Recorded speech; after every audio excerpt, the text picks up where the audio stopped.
Assalamu alaikum wa rahmatullahi wa barakatuh. This is Hena Zuberi. I'm the editor-in-chief of Muslimmatters, and today we're having a discussion on Afghanistan and centering Afghan voices.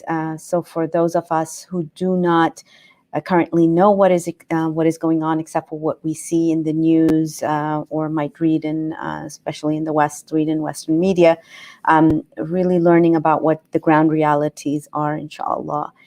So without further ado, I'm going to introduce our speakers, our panelists, and just to give a little bit of background, just read this news that the Taliban have taken control of Afghanistan's key city of Jalalabad and without a fight on Sunday morning, securing roads connecting the country to Pakistan, reported by Reuters. And currently there are no clashes taking place right now in Jalalabad.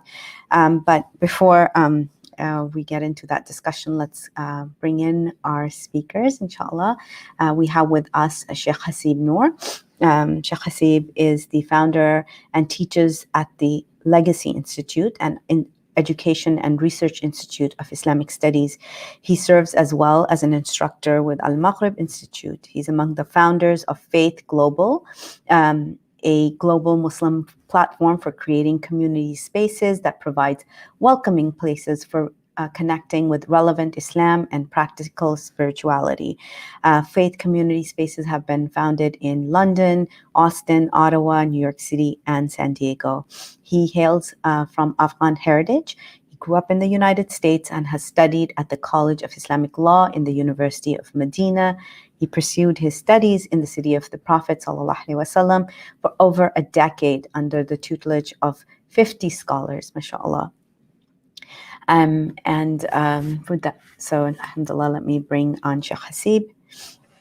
Assalamu alaikum, Shaykh. Walaikum salam. Jazakumullah khair for having me, and appreciate this at this critical time to discuss. No, Jazakallah khair. It is so very important for us to understand and make informed, be informed, because there's a lot of uninformed commentary going on social media right now. Next, we'd like to invite Haroun Rahimi. Professor Rahimi has obtained his BA in Law from Herat University, and he did his LLM in Global Business Law from the University of Washington School of Law, and his PhD from the University of Washington. He's an assistant professor of law at the American University of Afghanistan, and his research focuses on economic laws, institutional reform, and divergent concepts of rule of law in the Muslim world and modern thoughts. His research has appeared in reputable local and international journals.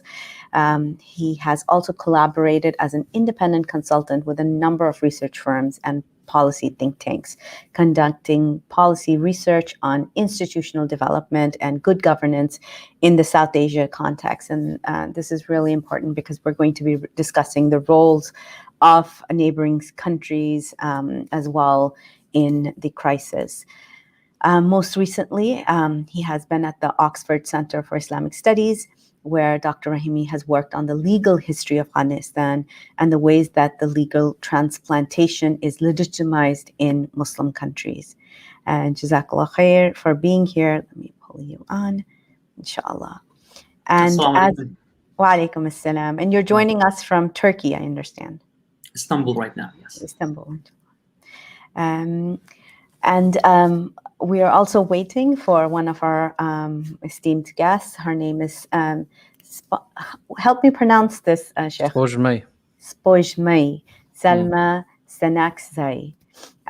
She, mashallah, is a bachelor's of law has a bachelor's of law in Islamic Sharia law from Kabul University, Afghanistan, and was granted a merit-based scholarship by Partnerships for Justice Reform in Afghanistan. She's done her Master's of Law in the U.S. and currently she's a student of doctorate in jurisprudence in law, mashallah. She has extensive experience in teaching public and private international law, diplomatic and consular law, and international trade at different private universities in Kabul, Afghanistan. And she hoping she'll join us, inshallah, to give us a perspective from the ground, but we understand she has family in Kabul and it's a very difficult time for her. So please keep her and her family and all Afghan people in your du'as, inshallah. So let's start. Bismillah.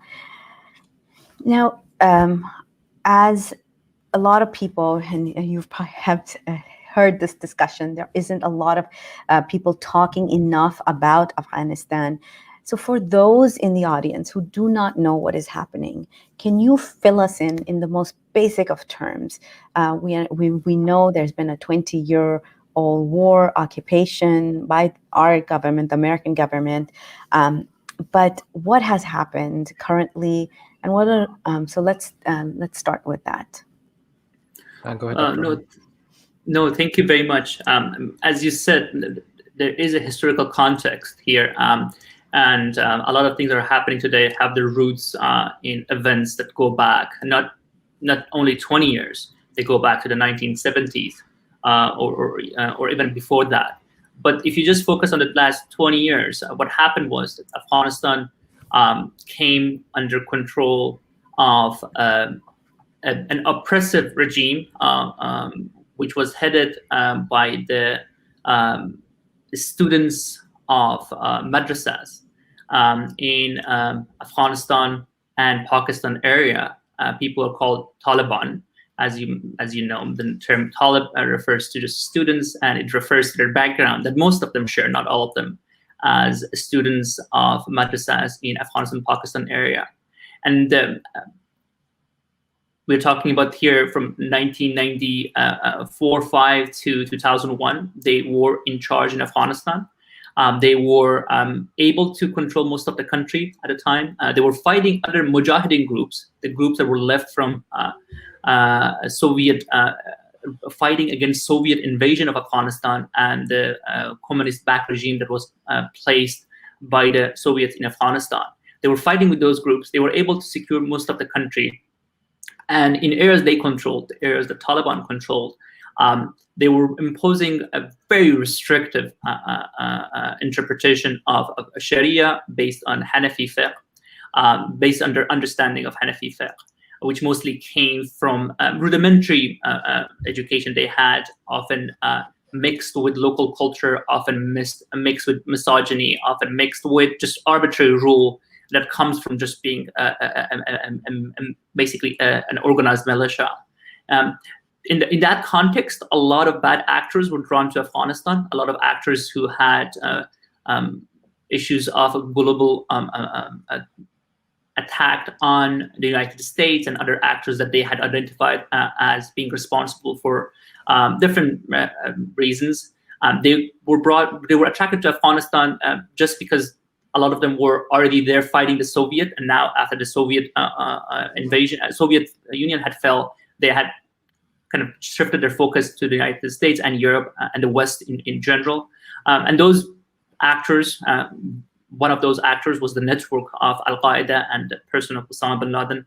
They used those opportunities to, the opportunities that they were given in Afghanistan by the Taliban, the protection they were given to organize an attack on the United States. And that's how the tragedy of 9/11 happened. And in response to the tragedy of 9/11, the United States invaded Afghanistan. They toppled the Taliban regime with the help of the former Mujahideen, who were at the time cornered by the Taliban, but they were still underground, especially in northern Afghanistan. And they were already fighting the Taliban. The US invaded basically and they were the front troops, ground troops.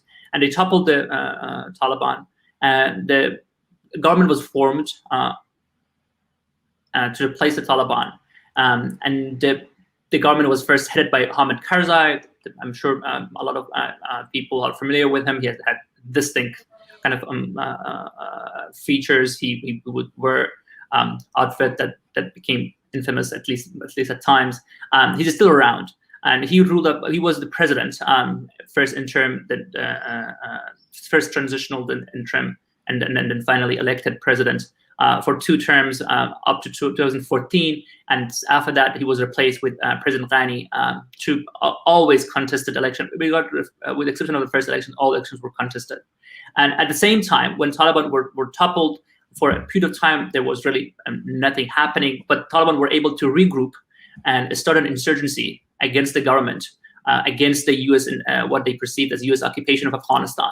And that insurgency grew in power over time, to the point that when the United States announced that it was withdrawing its troops from Afghanistan and engaged with the Taliban, and decided to engage with the Taliban to secure basically a withdrawal deal, a deal that would allow the United States to withdraw without putting its troops in danger, putting the American troops in danger, Taliban were able to actually expand their control. And it did not start, obviously, over the last few nights, which was the dramatic pieces of it, where cities were falling after that. But the trend has been ongoing since 2014, even before that, that they were expanding territory. They had become a very effective insurgency. And towards the end of it, when the US President Biden, following the deal that was made with President Trump, decided to withdraw its troops from Afghanistan unconditionally, based on a timeline, not conditions on the ground, the Taliban insurgency got more momentum, and the Afghan government was not able to protect the cities.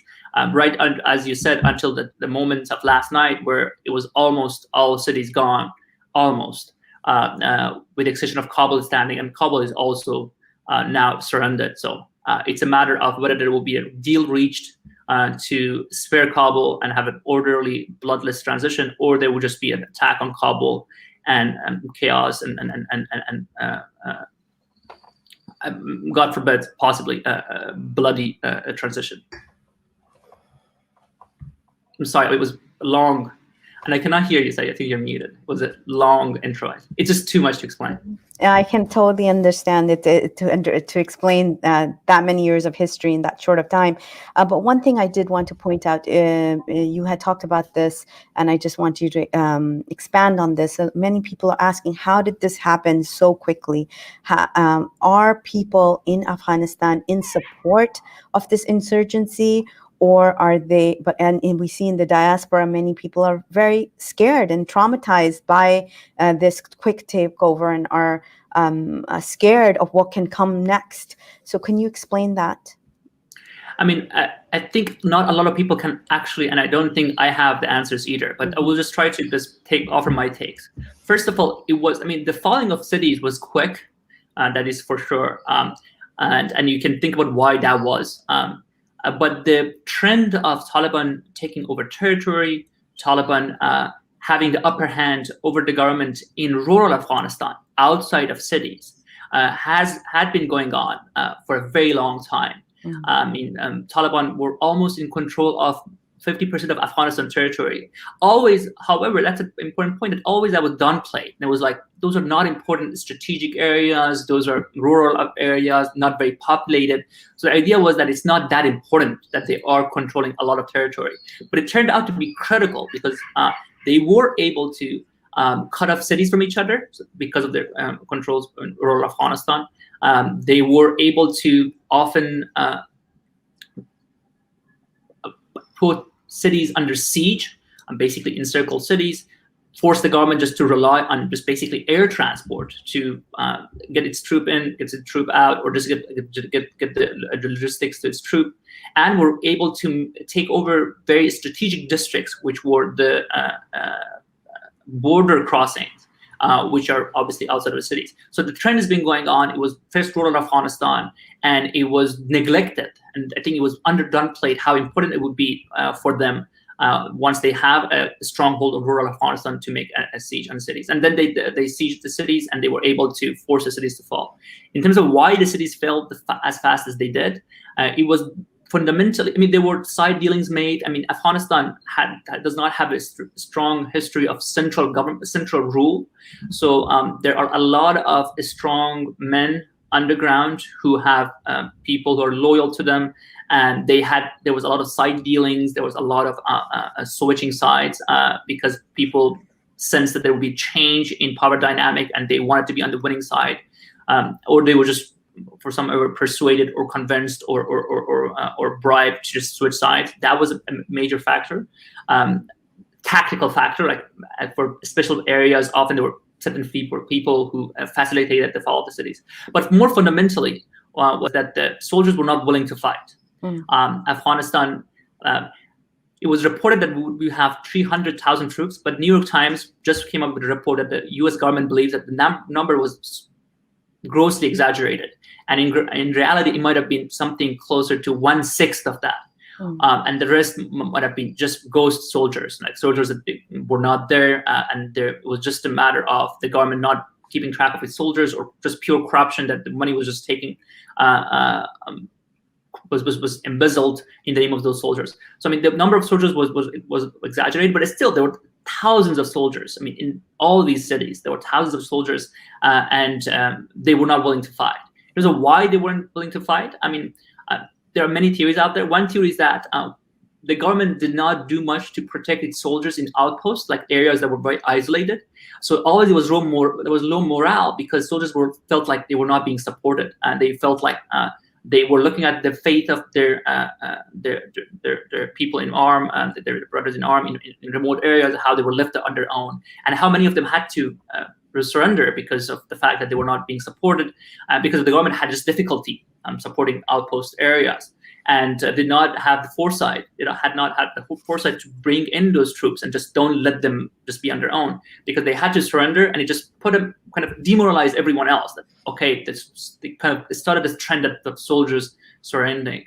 There was also just a matter of legitimacy of government. Honestly, I think a lot of people did not perceive the government as a lot of soldiers as something to fight for.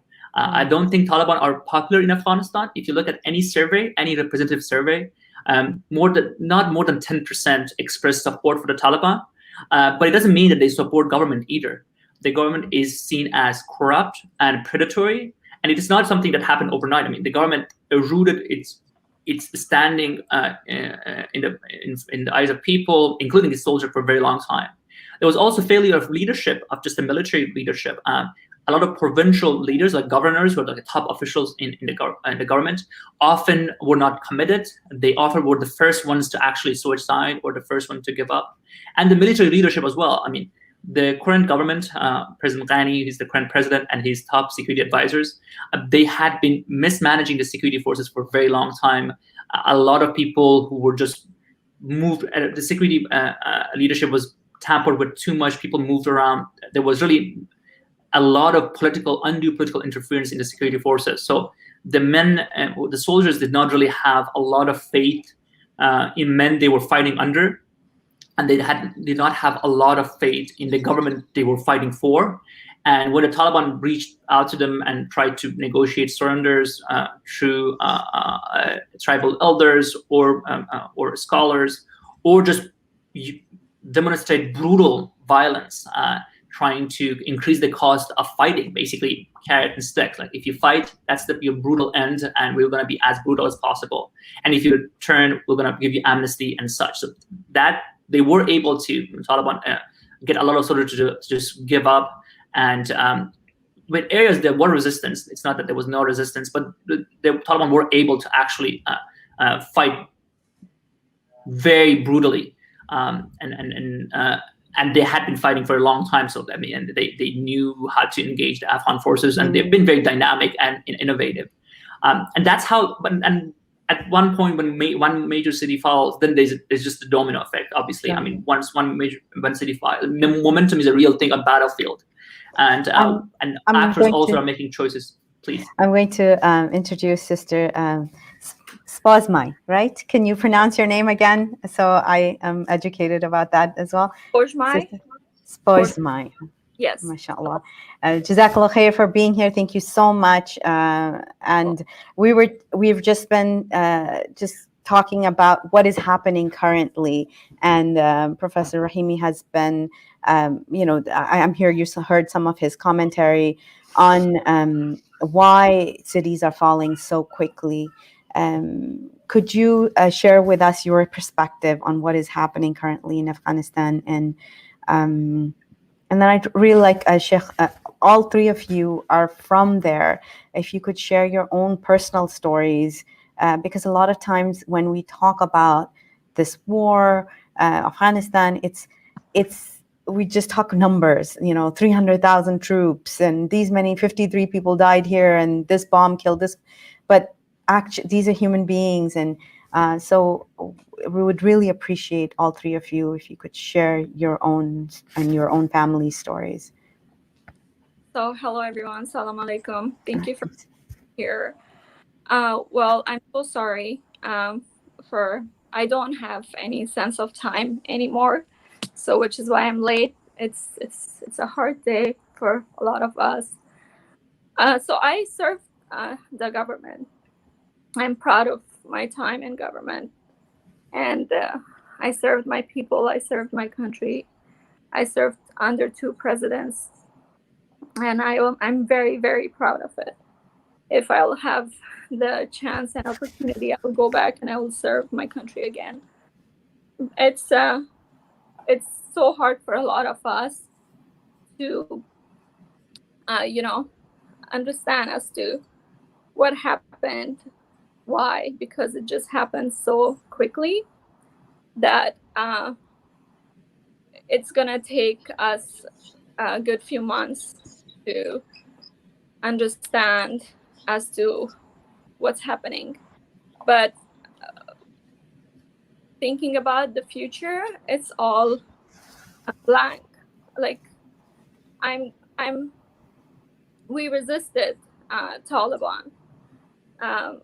We did. I resisted, and then we didn't think that the cities will start falling this quickly until the war intensified in Lashkar.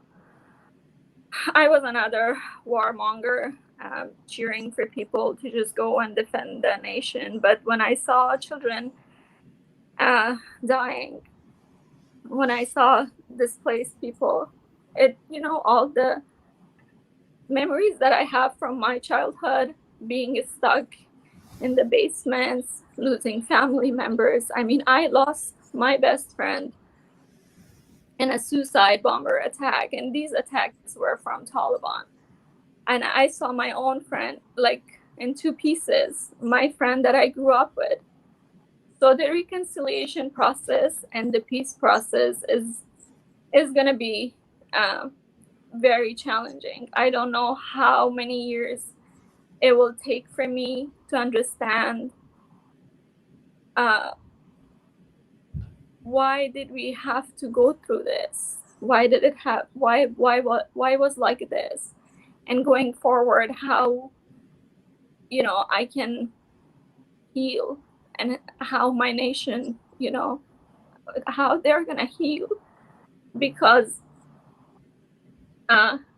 it's something that was imposed on a lot of us who showed resistance. At some points, after seeing the bloodshed, after seeing the displaced families and all the suffering and fear of my people, I was like, let's give peace a chance. And a lot of us, we were like, even if it takes for us to surrender, maybe this is the right thing to do, and just preserve the human capacity in Afghanistan, because our soldiers, our students, our government employees, people who work for non-governmental organizations, our poets, our historians, all these people, they're the human capacity. That is Afghanistan. And for me, it really mattered that these people get a chance to do something for the country,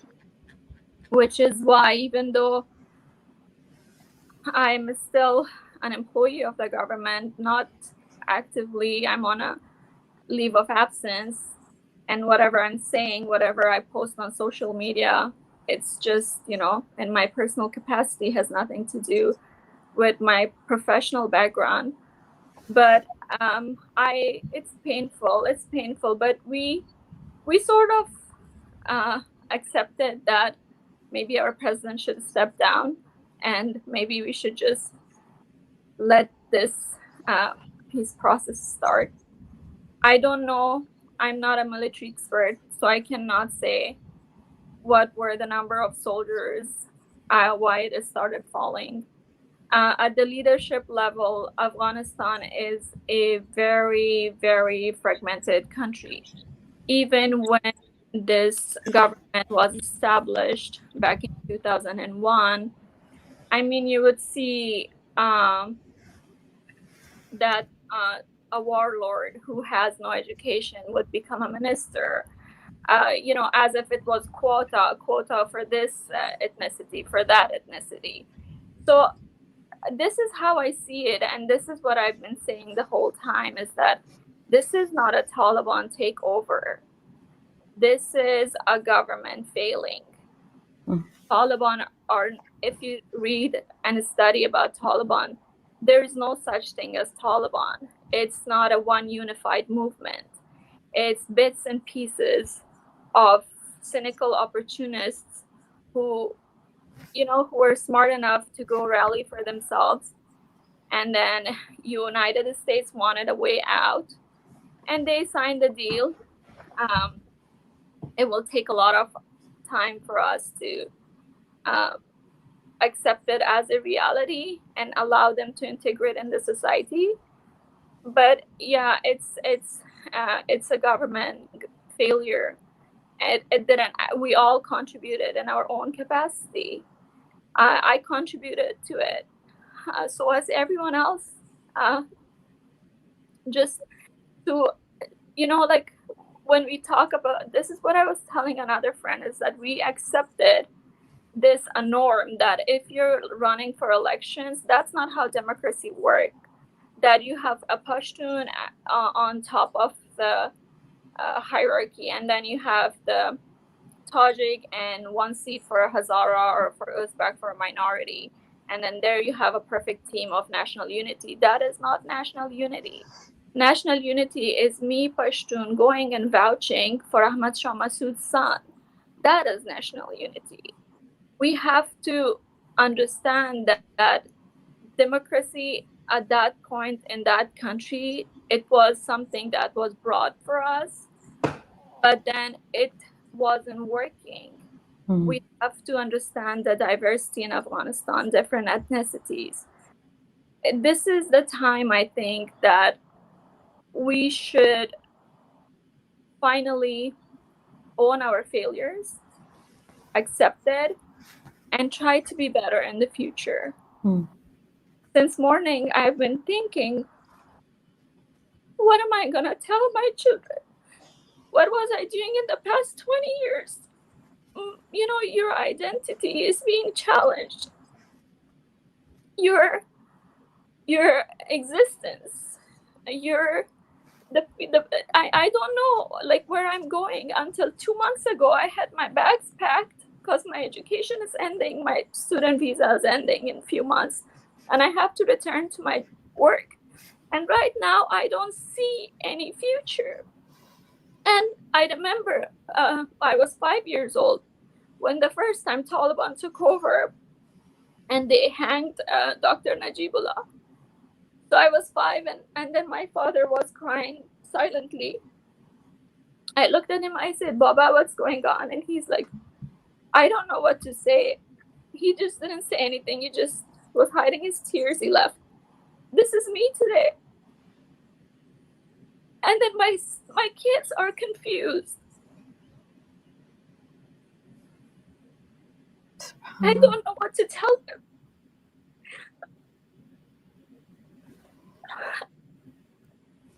I'm sorry. No, take your time. Take your. Thank you so much for being here. I know at this moment, to just be able to speak and explain all of this to us takes so much strength and courage. So thank you so much for being here.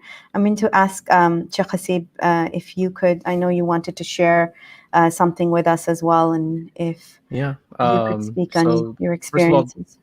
Jazakumullah khair for hosting this. This is Muslim Matters, of course, and of course, this is going to be focused primarily to the Muslim community who's kind of wondering, and also in its own kind of dilemma as well in terms of responses.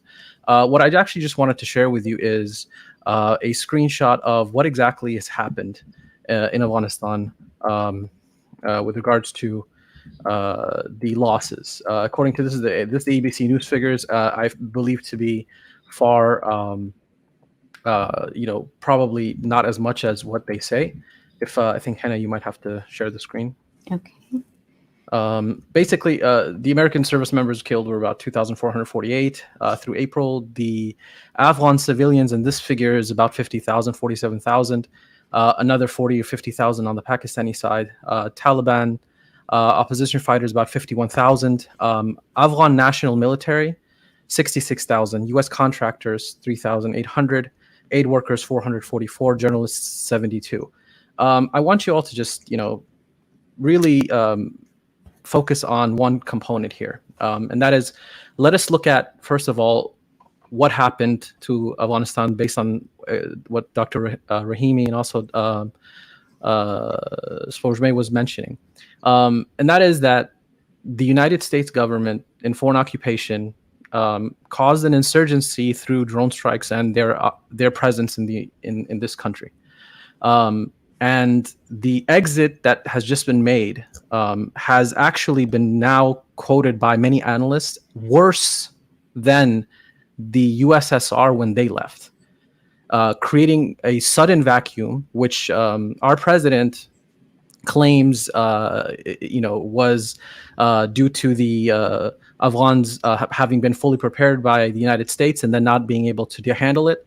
But one of the things that is not completely mentioned is the responsibility of the U.S. to what has happened in fueling this insurgency. Senator Chris Murphy from Connecticut went on a 10-minute discussion in the Senate floor in Congress. In 10 minutes, he described, with all of the intelligence reports that he has, the 6 times that he's visited Afghanistan, telling about the generals that switched every single year, a strategy that kept failing and failing and failing. And at once, the entire time, he did not really take responsibility for what he did to Afghanistan, but rather simply looked at it as a failure and just we move on. We can't keep doing this.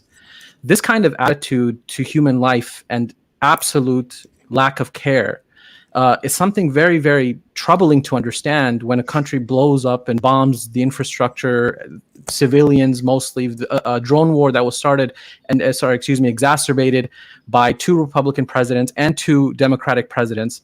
And Obama had the most amount of bombs dropped in this country, and then just leaves and then announces with impunity alongside the EU that there will be no support in any way given to this country again.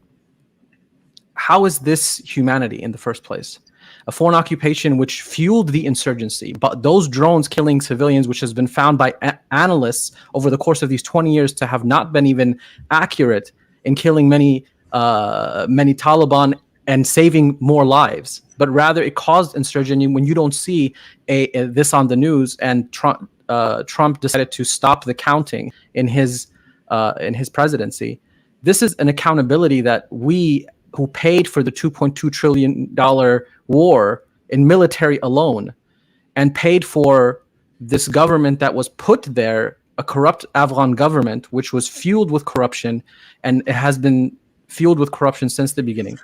The notion here being that if we don't take the responsibility to hold our governments responsible and to petition our lawmakers, those who represent us, and that our taxpayers have been given, to this cause, and to not demand is a shirking of responsibility at astronomical levels.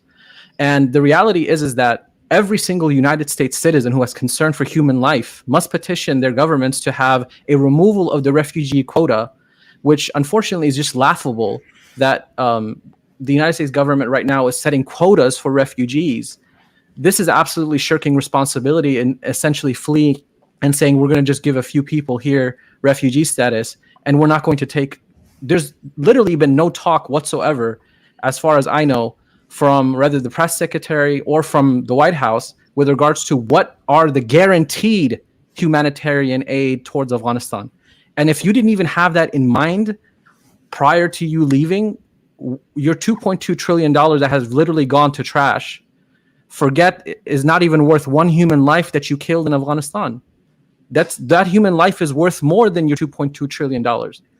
And unfortunately, this is something that needs to be put in the forefront in this discussion for people who are citizens of countries like Britain or America or any of the West that was involved, Germany. Germany actually announced during this time that they are going to send back refugees, and excuse me, not only that, they're going to continue to deport them, the ones that were caught to be illegal in Germany, while the war started, until finally United Nations and the world and German citizens, God bless them, voiced their concern to such an extent that they were so embarrassed for their inhumanity. And I just want to mention one thing as well before I move on to my second point, and that is the UK in the middle of this, and this is reported by the BBC, Yelda Hakim. She reported the fact that the audacity of the UK government right now today announced that all students, Afghan students that had scholarships in the UK for universities have been canceled due to administrative reasons. When I see something like this, I'm reminded of the statement in our faith, that a nation is judged by its values based on how they treat the oppressed. So the next time I hear someone, anyone from the House of Lords, from the Commons, that will, or the average person that will try to tell me what British values is, I will remind them of this day forever. This is what I will do personally. The other point with regard to the Muslim world, because this is Muslim Matters, where are they? And this is a reality of the failure of the Muslim world that has existed and has proliferated, whether it be in Lebanon as a failed state, it currently is, whether what is happening in Tunisia, and we're working backwards as you see, whether what's happening in Palestine, or whether what's happening with despotic states who only care for their interests and have since the propping of colonization and colonialism, and they're just basically extensions of this. This leads us to, of course, number 3 of the blame of this issue. We already mentioned the corruption of the Afghan government, and Spozhmai went into great detail for that.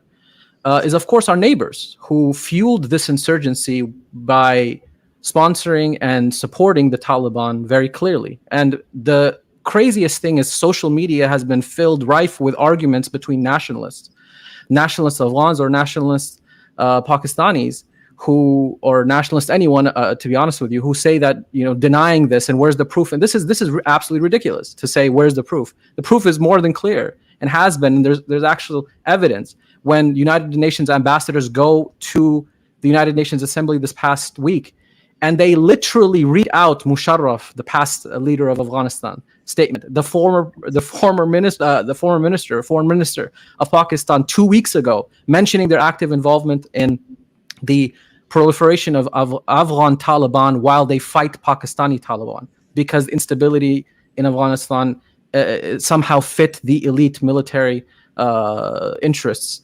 Whereas the average Pakistani people deny this, because unfortunately there is a huge divide between the beautiful Pakistani people and their government, of course, and this is something well known.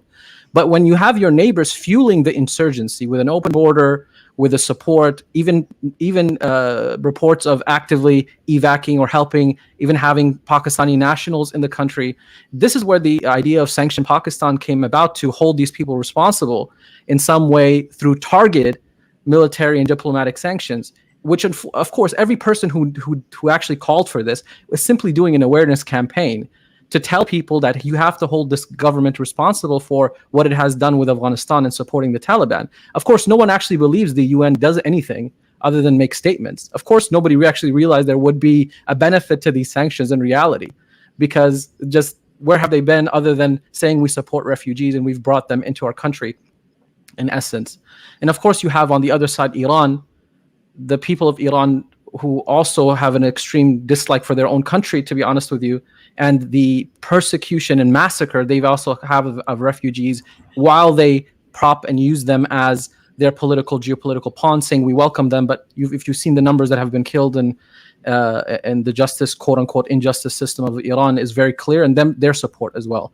As far as we were even hearing, China, of course, now present in a geopolitical game, which the United States had its hand in. And the idea being is that the United States wanted, of course, their role of Afghanistan on their orbit, whereas China and Pakistan and the general countries that support that general orbit, you have the geopolitical players playing in this. The last thing that I want to say is that regardless of all of this, Shaykh, could you also talk a little bit about India's role in this as well. Yes, of course I will. I mean, India, of course, which is supported by the Modi state, persecuting Muslims in Kashmir, persecuting Muslims within India, takes a pro-Afghan government stance because of their, of course, dislike and national, tug of war and struggle with Pakistan. I mean, all of this is just to give you an idea of the discussions with regards to where the blames lie. And all of them have a role. No doubt, I will say this very, very straightforwardly, that the Afghans that claim that this is purely a proxy war, it makes absolutely no sense. Because this is between Afghans, as Spozhmai said, and we need to own this. We need to own the fact that Afghanistan had Afghans travel to Pakistan, study in their madrasas, and then bring that to Afghanistan and establish that ideology in Afghanistan as well. Whereas traditionally the Afghan fiqh and what has been known as the fiqh of Afghanistan is vastly different from what you see here presently. The conservative Pashtun society was not as influenced by Taliban ideology before 50, 60 years ago. And this is absolutely clear. Because for those who only have a recollection of history to the modern times, they won't understand the history of Islam in Afghanistan because they don't know it. They don't know about Abu Ismail al-Harawi. They don't know about Mullah Ali Qari. They don't know about these great scholars who are from Herat, from Balkh, and from Kabul, or from Badakhshan, or from among them Jalaluddin al-Balkhi, famously called Rumi because he simply moved to Turkey, even though he's originally from Afghanistan, from Balkh. But my point being is that rich tradition of Afghan scholarship has been masked by people who have studied in Pakistan and the Deobandi Hanafi, specifically a variation of that, mixed with insurgency and militant mentality, which now the Ummah, and I will try to end with this because there's so much discussion, the Ummah is now at face to see what is there in terms of prospects. What is there in terms of dealing with this? How do we go forward from this? There are still a number of diaspora that have family in Afghanistan that are still screaming for the government to keep fighting. And there are people who have lost families on all sides who simply just want peace, who simply want this to just move forward wherever it is moving without the loss of the capacity of human beings. And it's not just been 20 years, it's been 40 years plus of people dying.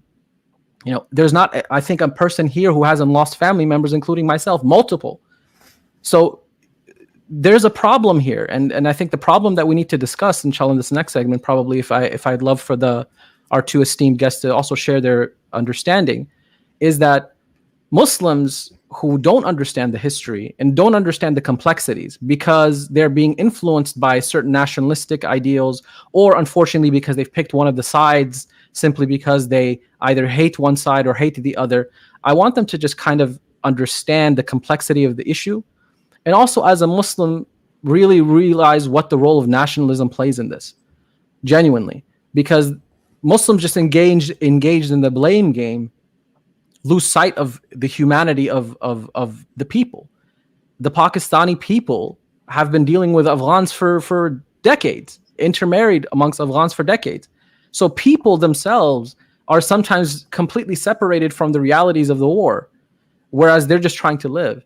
But unfortunately, many people are involved in this attack and social media comments and all of these kind of things in the game of nationalism, which is the most filthiest thing in Islam, that the Prophet ﷺ called out against.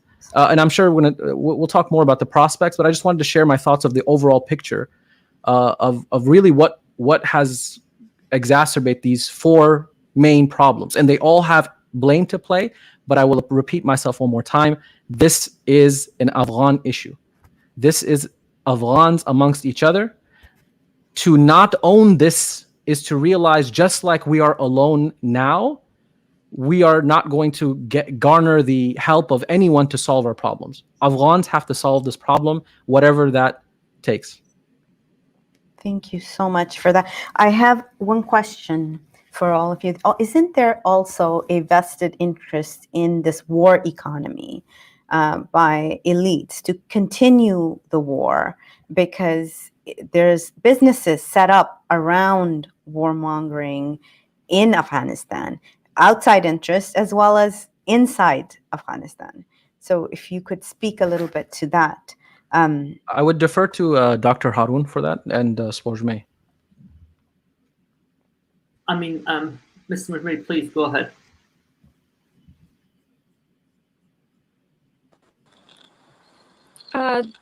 It's a very difficult question to answer, but certainly there are people who are benefiting from a lot of the opium, and if there is insecurity, nobody can counter, the opium cultivation and supply. There were a lot of programs, like millions were thrown in to encourage farmers to grow alternative crops to opium. For example, saffron. And Afghanistan saffron is the best in the world.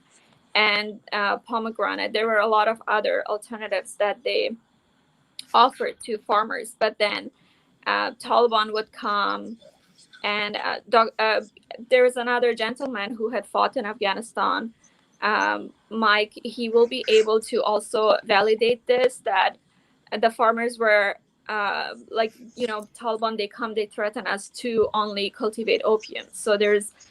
And then they could only do that if there would be no active governance and no control to prevent that insecurity or government absence, and just that war was so important for them to have their business. And then, of course, the instability in Afghanistan also profits our neighbor, which is, a well-known fact now, very clear. I don't think now it's something that, even if they continue denying, that cannot be concealed anymore. Then, of course, the war industry. I know that they were talking about the Blackwater to get the contract of fighting a war in Afghanistan, as if, this has to be a business, just get their accounts. One of the reasons that I wanted this war to end, even if it would mean throwing ourselves into an unknown, fate, and the future is very, very unclear right now. We don't know what's going to happen tomorrow. I told you, I'm still figuring it out. What am I going to tell my kids? So I'm so sorry. I keep losing my, I keep going blank when I'm talking. So I'm sorry if it's not my thoughts are not very organized, but definitely there are people, there were leaders who benefited from it. Even now, the Taliban take over. In what century are we living that some people would just run and completely ignore the fact that, there are people, there are children, there are soldiers, there are people's houses, and attack the cities just for the power? So that war, and then all these years, that insurgency really benefited a group that's taking over right now. And it's they have no illusion that Taliban didn't win any war. They made it so difficult for us to reconcile with the attacks and the violence, and have no illusion that this war was not for Islam. Absolutely not.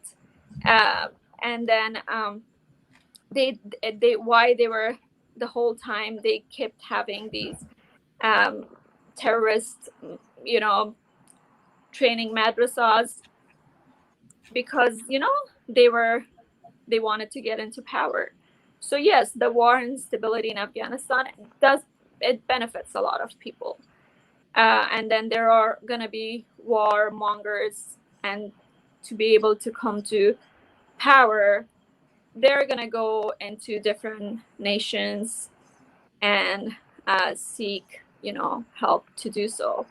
And I'm sure people who really hate Taliban, some of them might I don't want to validate or completely disapprove of Taliban at this point, because as I say, it's not one unified movement. There are different factions, and I want to keep that hope that there are people among them also that are just another victim of war like us. Because if you read how insurgency is fueled, a lot of them are victims. When Yeah, we're living in we hear that they're giving protection to the Hazara Shia processions that are taking place currently, flexing their governmental muscles in some parts of the country, which is a very different take from what they had 15, 20 years ago. So as you were saying, we don't know what's coming next. But let's look at this, what are the greatest fears people do have? Is it based on the violence that they have seen in the past 2 decades? Is it with the children, the education system being taken away, misogyny? What are the greatest fears people have of the unknown? Or is it known? I'm sorry I interrupted you. Well, if you look at the 5 years of Taliban regime, girls were not allowed to go to school. I mean, you were deprived from your basic right as a human. And then I remember that my father never left the country, and I'm so proud of it that no one knows who my father is. Mhm. Because he has served government for over 40 years now, and he has worked in different systems. He even worked during Taliban, and I remember that at that time, that was the only time we left the country for 3 years, because we were three sisters. So after 2 years of being homeschooled, he was like, I cannot take it. I mean, I cannot have my three children grow up, not being able to study, to read, to be illiterate. So he took us to Pakistan. We were in Pakistan for 3 years. We came back 2001 when the schools opened. So a lot of people, they flee the country during Taliban regime because they were deprived from their basic right as a human. And then the lashing, and then the moral policing, going around taking people, throwing them into cells just because the Talib thought he didn't pray. I mean, uh, how is that even possible in today's world?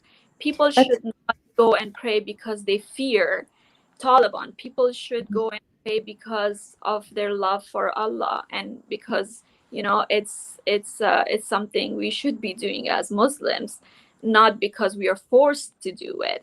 And then I remember that my uncle say, one time I prayed 3 times, because every time he would come out of mosque, another Talib would come. Oh, you didn't pray, just go back. And it was a very, very difficult time. And if you also read about the crimes that they committed against Hazaras, the Hazara genocide in Mazar Sharif, I don't know how my Hazara friends are feeling right now.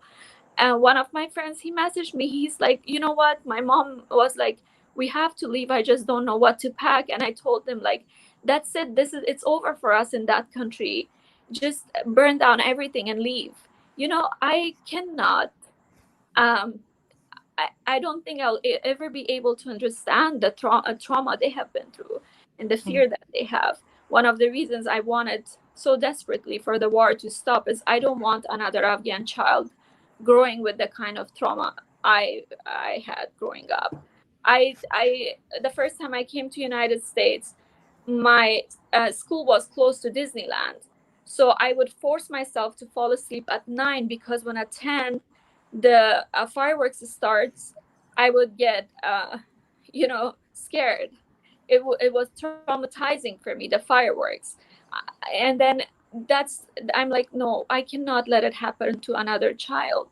And a lot of these Taliban, different groups, so there are some opportunists, but a lot of them are victims. Either they're victims of ignorance and lack of education, or when the foreign troops were in Afghanistan, they didn't know what they're doing. they didn't know. There are so many reports from Transparency International that talks about, there are generals who say we might have like maybe 50% of the killings that were happening in night raids, they were civilians, they were not Taliban. So it couldn't differentiate between a Talib, an extremist who's a threat to the government, and just a villager. And that's how the insurgency was fueled. And a lot of people, there were, the outreach of government was another thing. A lot of people, they felt they play no role in the government, they didn't feel included, and that was another thing that they started switching sides.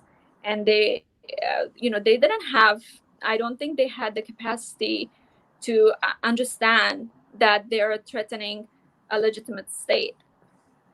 People in rural areas in a country where more than 70% is illiterate, what else do you expect? And then the whole time I have my bachelor's in Islamic studies, Sharia law. I was with a lot of people who were really good Islamic scholars. Honestly, I had friends who would hide that they were studying Sharia law. And I would be like, why you guys are doing it? And they would just say, I'm a law student. I'm like, no, you're a Sharia law student. And they would be like, people look down upon us because we are studying. And then I don't blame people for being so embarrassed about that. It's just not so cool. It was much cooler if you were a student in engineering and in a different faculty, but not in Sharia law, because of how much Taliban had tarnished the reputation of religion. And not only that, but then I also saw that a lot of these Islamic scholars are isolated, are not really accepted in the society. Education should have started from mosques in Afghanistan. Taliban took over from our mosques. Like the extremism, before even they get to Mazar-e-Sharif, before even they get to Faizabad, Badakhshan, before even they get to Herat, they got into their mosques, which was completely not in any government agenda to go there and to educate people and to have them feel included.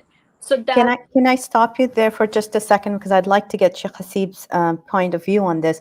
One, on this version, because the role of the Taliban in spreading in Islamophobia across the world has been huge as well. But as you said, a lot of them are victims. A lot of them have been picked up and, with troops going into villages and where are your youth and taking them all away. What the role of deen in all of this, or the lack of teaching of deen in the villages, in the places, what Islam actually teaches versus what they're hearing from the pulpits. So, Sheikh, please. I appreciate it, inshallah, but I want to make one personal statement, and then I'll let actually Dr. Rahimi speak on some of this first, because he's been very, very vocal on the idea of what the prospects of the fears of people are on the ground and what's at stake for us to really step in and hold everyone accountable. I'd like him first to deal with that, but the first thing I want to say is that even though I empathize with this statement, I don't necessarily fully agree with it. I think we can try to humanize the idea that everyone's a human being and there's a story behind every human, but I do think we just need to understand that people genuinely decided to commit to an extremist ideology and were indoctrinated by it. And this ideology can be up to discussion with people who have sensibility to give and allow that discussion. Salma herself knows of scholars that were killed in Afghanistan for speaking out against the Taliban mentality in general. And this is in Kabul, in the mihrab, while he's teaching hadith, blown up. Taliban, I believe, rejected that it was them, but there was another probably insurgency group. But there are, of course, suppression of religious rhetoric and narrative that does not fit with the Taliban narrative. This is absolutely clear. This is not something that anyone can tell us. Taliban do not accept discourse. They actually don't accept discourse in this sense. And this is the biggest problem of the intolerance that's fueling this is we are right, and if you're against this, you're against Islam. And usually the words that will follow this is traits of nifaq, this is traits of kufr, this is traits of hypocrisy, this is traits of disbelief, or they will actually call you a disbeliever. They will call you a hypocrite because you're going against the Islamic system that is going to be established. This is the biggest problem that we have here, is that there's no acceptability for, number one, investigation, number two, due process of everything that's going on, responsibility for all of the crimes that are occurring within this time or within the Taliban kind of rule. Because even in the 90s when they were ahead, when there would be words of anything within a district, it's the general norm for totalitarian state to just be dismissive. No, the Taliban actually reject this. This never happened. We have eyewitness reports. I'm talking about like people who heard this from in Kandahar, from Helmand and other places where there are individuals, criminals that have abducted women and others who raped them via forced marriage.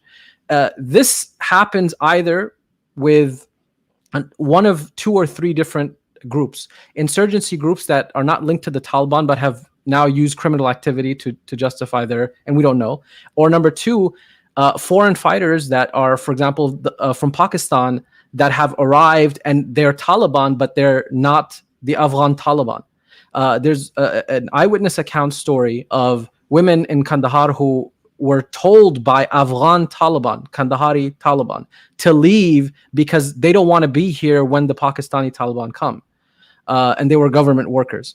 And they said that the Pakistani Taliban, they have a different perspective on some things. And that's the reality here of you're front-facing to Afghans who never tolerated foreigners to begin with. This idea of foreigners now ruling over Afghans in these cities is a catastrophe in just common sense PR of locals being ruled by foreigners. And then this is a potential. We don't know. The third potential is that it actually is happening according to Taliban, from the Taliban, which the spokespeople simply just wrote, this is against the Taliban. We speak out against rape. We establish peace, and then they just move on with dismissive completely. There's no investigation. There's no due process, and especially in this time, specifically in war, there's a lot of these things happening, and nobody really has any kind of accountability for anyone. So this will transition to the discussion of the religious rhetoric shortly, but I really would like to get Dr. Rahimi in here to just give us his point of view from this topic in general. Yes, please, Dr. Rahimi, please. No, go of ahead. course. I mean, everything, right. I mean, it is very hard to make sense of all that had happened in Afghanistan. But I would just like to say that there's been so much brutality. There has been so much violence. And even Taliban themselves, as Spozhmai pointed out rightly, the Taliban themselves were product of a very brutal past. They came out of disorder and chaos that ensued after the Soviet Union-backed regime in Kabul fell, and different actors who were fighting the Soviet Union and the communist regime turned against each other and turned Afghanistan into a bloodbath, just killing each other, raping people, taking properties. I mean, just was an unmitigated disaster. And Taliban came out of that. I mean, there is a lot of discussions, but the relationship with external forces, and those are absolutely legitimate. Taliban could not have survived. They could not have done what they did when they were in power, and now without Pakistan enabling them, giving them sanctuaries, without many Gulf countries using them to pursue their own strategies, their own, and as I think Shaykh said perfectly, to pursue narrow national interests at the interest of Ummah at large. That's what happened. But they came out of brutality of civil war that ensued after the communist regime fell. And since then, I think Spozhmai is absolutely right that the war on terror, and Shaykh pointed this out too, the war on terror happened in Afghan villages, on an Afghan population, and it caused so much suffering. And the people who stood up and joined the Taliban, they often had just local grievances. They just wanted to say, leave our children, leave our women, leave our men alone, and don't come to raid our houses based on faulty intelligence, don't bomb and drone us. I mean, it was just the true reality is, and some of Afghans have been shielded from this because they live in major cities, and that's kind of the disconnect comes from how we were unprepared to actually accept the reality. And the warmongers that Spozhmai was talking about, those are the people who were often advocating for more drone, for more bombardments, because they saw it as black and white. Taliban bad, government is good, but the picture was much more complex. The war on terror happened on in Afghan villages and against civilians, against people who were defenseless, against people who had not done nothing wrong. Based on faulty intelligence, I mean, the number of people who ended up in Guantanamo and then just was released because there was really no evidence against them is just staggering. And that's just the tip of the iceberg. I mean, not a lot of people made it to Guantanamo. A lot of people just executed underground. A lot of people were killed in drone strikes. So you have that element. And you also have the element of, because you talked about this kind of military complex, you also have the element of a government that was propped up by the United States and was dominated by basically rent seekers, the people who were relying on US military and were receiving millions of dollars, literally millions of dollars in contracts, in the pure corruption, bribery, but also in benefiting from a network of logistic companies, private security companies, construction companies that were basically benefiting from the state of war in the country and the whole kind of everything that came with the state of war. And these people, many of them did lack legitimacy. Every time there was election, the election was, with the exception of few early elections, all the elections were just rife with corruption and fraud. So Afghan people did not get a say, and the people at the top, they were relying on the United States and their foreign backers to do the same. I mean, the government was predatory towards people. I mean, there's no question about it. If you ask anyone, they would tell you they may still prefer the government to the Taliban because of the fact that they're still under the government control, especially in major cities. Village life was completely different, but in major cities, there was still some open society, civil society. There was still some sort of openness. So on the margin, they might have preferred the government, and that's what I did. That's what I believe Spozhmai did, and that's why still we have to reflect on the role we had in perpetuating all the horror that went on in Afghanistan for so long under the name of war on terror, and also under the name of war with the Taliban. Again, there were a lot of people who were just caught in crossfire. A lot of people were just wars happening on their homes, literally. I mean, if you look at some of the reports in Helmand, that was an epicenter of the latest episodes of war and also earlier phases of war, there were people who were they were bombed to like nothingness, literally, by different actors. Taliban would mine their areas, so that when the government forces would come, they would be stopped, or when the US forces came, they would be stopped. But those mines would kill their children. The children of the shippers, the people who were just actually trying to make a living. The US was dropping bombs as a way of pushing back insurgency or killing alleged Taliban links or Al-Qaeda links. So they were just bombed, literally fire coming from to their head. The government appointed the people on the ground who claimed legitimacy from the government. They were the governors or police officers. They were involved in corruption, in abuses of all sorts, and also in opium trade as well. I mean, opium was not just a Taliban trade, it was a local trade everyone was having. So there was corruption, predatory behavior on the people who claimed to represent the government to the villagers of Helmand. And if you just live in that reality, I mean, if that is your reality, I mean, I feel like you would do everything to survive. And at time, for a lot of people, just meant to ally yourself with the strongest person in town. And for a lot of them, it could have been Taliban. But also, if you just look at the on a human level, it just fills you with rage and pain. And if you're a young Afghan man who just all they've seen is that, just bombing, beating, mining, and just looting of everything they had, you want to blame someone, and I think it's humanly impossible not to turn to violence. It's humanly impossible to not quote unquote become extremist, meaning that just want to do something because you're feeling so hopeless. And if Taliban because of how it was talked about, how Taliban is a complex picture, a big part of Taliban literacy is that. I mean, there are actors who are using Taliban for their regional international actors for their goals. They support them, they fund them, and it's a complex picture. No one is is denying that. But I think the parts that often get missed is in this black and white picture of government, US good, Taliban bad, is just the reality of people who got in the middle.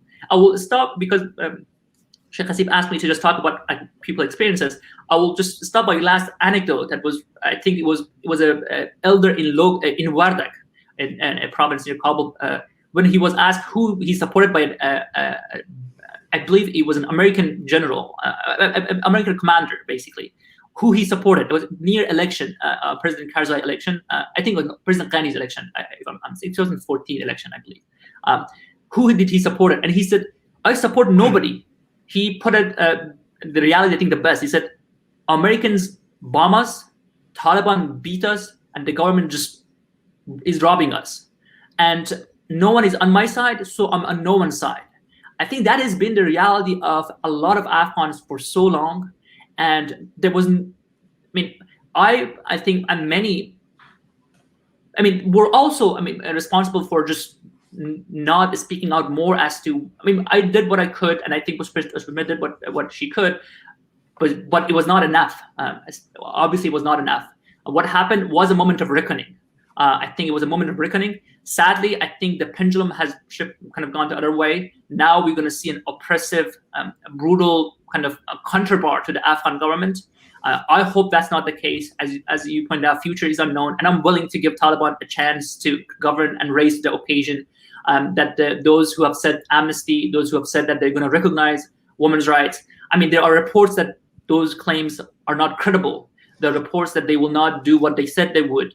But at this point, there are 35 million defenseless people who really don't have anyone else to turn to, and they're left on their own.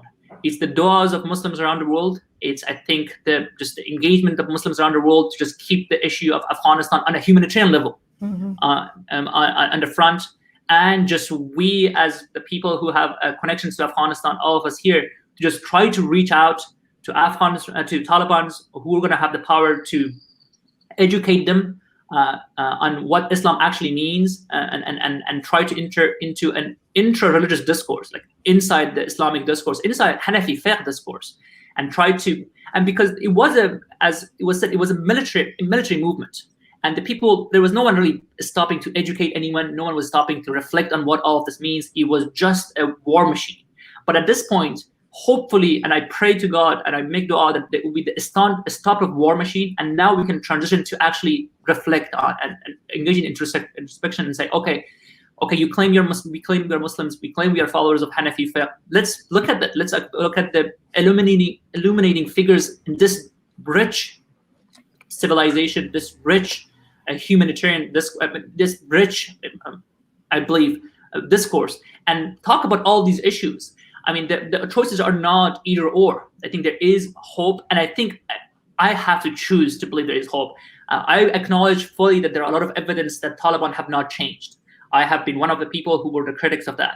But right now, the reality is different. 35 million people are defenseless. Foreign intervention, military intervention has proven to be more disastrous than helpful. I think it's time for Afghans to, and I hope Taliban are open to this, to engage in genuine educating of each other. And I think Taliban have a lot, to say. They are going to be the voice of people saying what horrible things happened to a lot of Afghans during the government rule, during the foreign occupation. And I think we have to listen because sometimes their voices were not listened to. But I think the Taliban would have to listen to the voice of other Afghans telling them that they deserve to receive education, they deserve to have personal freedom respected, they deserve to live in their home countries with dignity and with safety of due process. Because a lot of times they're talking about hudud and qisas and sharia in terms of in very simplistic way. Where are the rules of evidence? How are you going to punish someone? Just blackening someone's face and just running them around the city, or just gathering people in a studio and just shooting them in the head? That's not sharia. I think anyone who has a rudimentary understanding of sharia beyond the popular imaginations that often are colonialist. I think Sheikh Hasib pointed out correctly that this idea of a barbaric, violent East, Orient, and all of this has to do with this exotic religion that is irrational, just at the core of it. I think that's just this internalized like colonialism. I think we have to look at what are the evidentiary rules, what is a due process in a religion where a ruler can be held accountable for his actions in a court of before a qadi based on rules that the ruler did not develop and muftis developed and qadi, and the jurists developed. That is a great place to start to talk about rule of law in a country like Afghanistan. As you point out in the introduction, that's what I'm trying to get at, this different conception of rule of law. So there's a lot of resources in fiqh that we have to draw upon and try to educate the Taliban and try to make things better. I think that's what I'm committed to do. Well, that's a solution. Let's talk about some other solution based. What does the future hold? I know as an American, we need to owe up to what we have done to this country for the past decades. I mean, just the fact that even before the war started, University of Nebraska was making the curriculum for Afghan children, and it was filled with warmongering and rifles and military curriculum. Like it was like your uncle has 2 guns and your the next door neighbor has 4 guns. How many guns do you have? I mean, that's the sort of curriculum that had been spread in the country and is still around. So what are you teaching the next generation? So from that to many of us have marched in these anti-war marches. That passion needs to come back to Americans, those of us who are here, as Shaykh was saying earlier, getting in touch with our elected officials, demanding humanitarian aid, demanding not just American allies be brought over here, but opening up the refugee. Like we kept talking about President Trump doing the Muslim ban. There's a soft Muslim ban in place right now that we don't talk about because of these refugee limits that we have. Other countries around the world opening up their doors to these refugees that are, the anti-CEA law in India says that no one else can come in except for Hindus and Christians who are persecuted. So persecuted Muslims are not allowed to enter India. So there's a lot of that happening. So I'd love to hear from Salma on her take on what are possible future solutions. And then Sheikh Hasib, if you could close it off with your take and inshallah dua. So honestly, we all need to try to give peace a chance. Rahimi said that as well, is that we need to understand that some of these Talibans are victims and they don't even know that they're victims. We have to talk about a lot of things. We have to make sure that the future generations are not oppressed and they're not holding things inside that could push the country into another war. One of the reasons that there was this breakout after 20 years and this cycle of violence kept repeating itself in Afghanistan was because of the concentration of power from one group to another group that led to this chaos that you're seeing right now. Inclusion is the key. We need to add as many voices as we can to advocate for our people. It was a very emotional experience for me to see my country, my people like this. I mean, I would see the strongest people, the strongest women and men crying and then getting so happy and excited about just the arrival of 3,000 troops. And then another, post from Biden would say, oh, they're just there to evacuate, their employees. And then it would tarnish that hope that people were holding on to. Just seeing this process of my people getting hopeful and then their hopes like getting tarnished. And then it kept going on with every city collapsing. It just made me realize that I was happy, honestly, for the international community's indifference for Muslim indifference. Why? Because I hope that my people, whether they're fighting on any side, they realize that they have a duty to their country and to their land, and they need to help each other heal. At this point, I didn't want another boots on my grounds. If me dying, losing my career, if for my hopes that are tarnished now, it's gonna help another generation of Afghan to live in a peaceful society, I will take that deal, honestly. But I didn't want another intervention. I didn't want another invasion. And for me, just to realize that we hoping for an outsider to come and fix things, for me, just to see that, I realized that we all have a colonialism kind of mentality where we don't know, but we have been under an invasion and we were under another country's influence. So just to break free of that, it makes me at least a little bit feel good. I think when I will return now, I will be a much better citizen, and each one of us. And it will only happen if we stop playing the blame game and we own our failures. There was a ruler-urban divide in Afghanistan. The power was monopolized by few people, and then we were also ambitious. We wanted to climb the ladder, not realizing what was happening in our villages. That's something we need to talk about. Things that really I had no idea about, the Dasht-e-Laili massacre, where hundreds of Taliban were buried underground. They were not given the right of a free trial. Taliban, they had a bad regime. They committed a lot of atrocities, but them being held in a Guantanamo jail where they were ridiculed, and then that fueled the insurgency. That was wrong. Why we didn't raise our voices back then, that okay, these guys need to be tried, they need to be in prison, but not outside my country, in their own land. So we need to, each one of us, we need to limit the foreign interferences.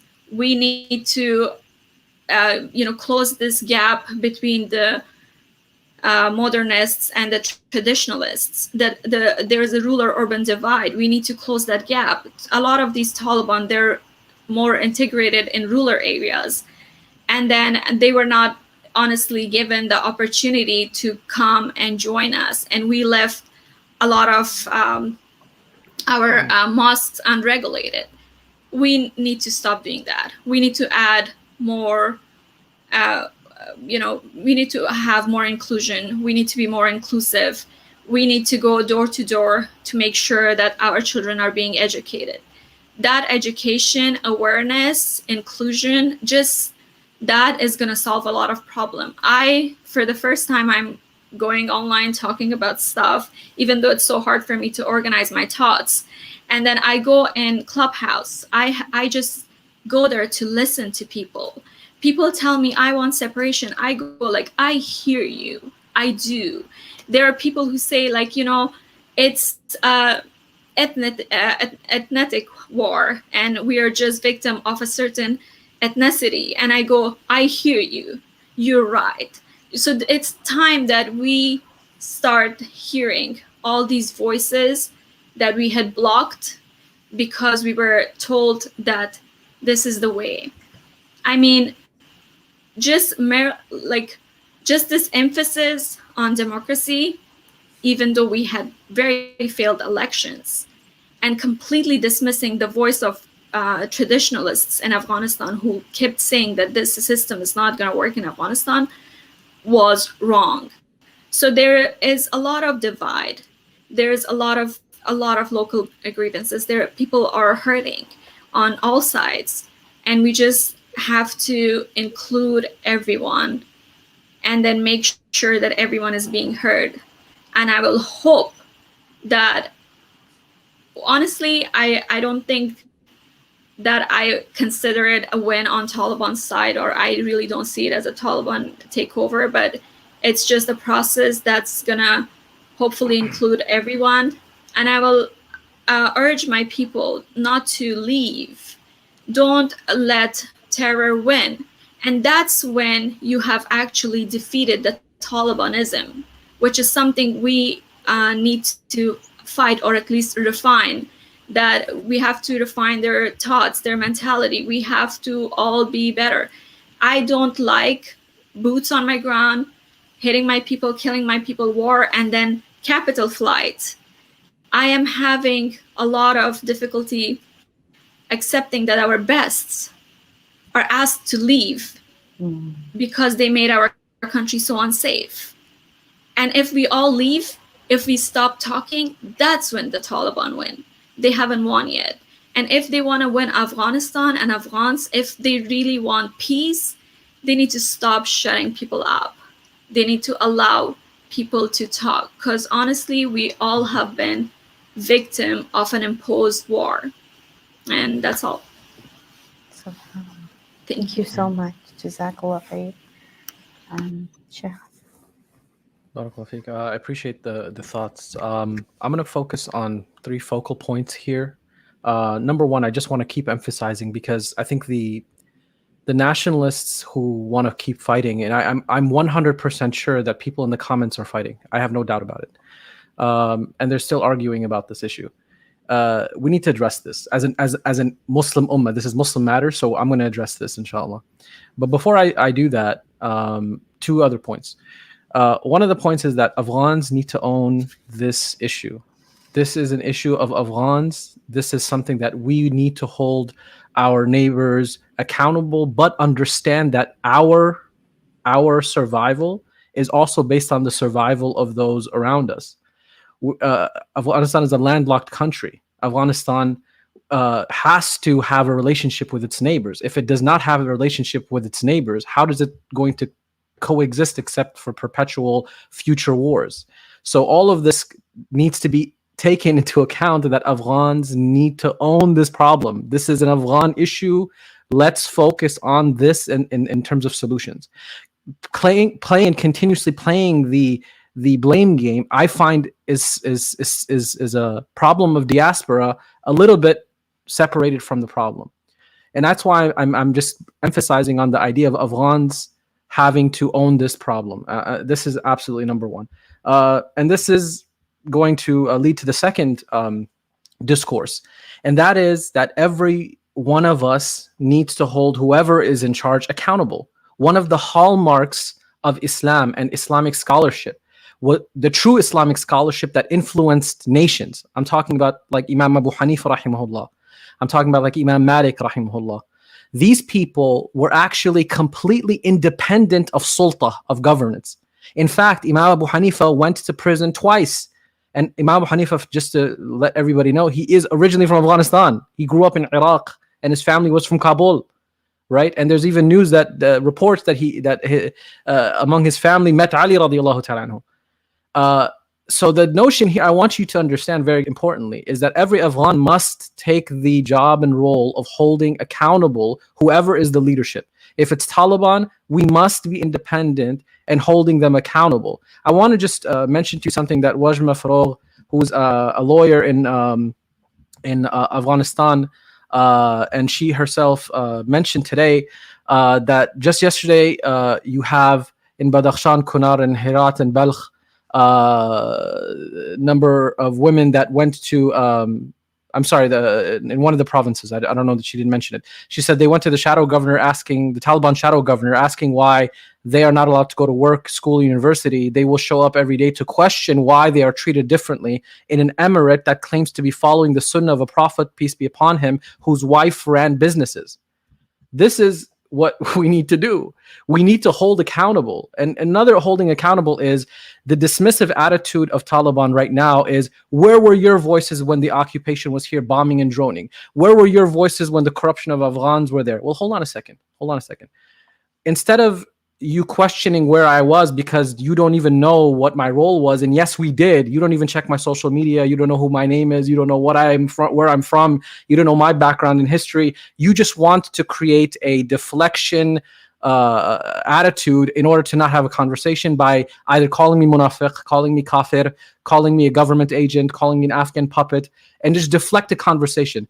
You don't even know that we have been calling out against the foreign occupation against drones. We have been calling out against the corruption that existed. We have been calling out for Afghans to take the voice of Afghanistan for themselves since I was born. Somebody asked me the other day, how are you? I said, I don't know. I was born into trauma and I remain in it. So really, what is the difference between me losing family members 20, 30 years ago, and now I'm worried every 5 seconds, and everyone is checking their phones, checking their social media. I have family in Kabul now. God knows what's happening. But I want to just emphasize on this issue here that the deflection of the discourse is going to continue with Taliban supporters. And what we need to do is to keep the discourse against this.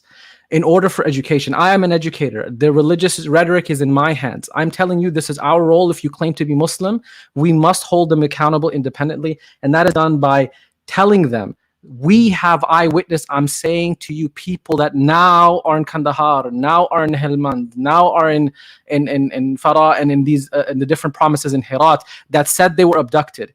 You cannot tell me and deflect. Taliban don't believe in rape and abduction. This is complete lie. Don't even investigate the issue. Don't have public relations in common sense at all.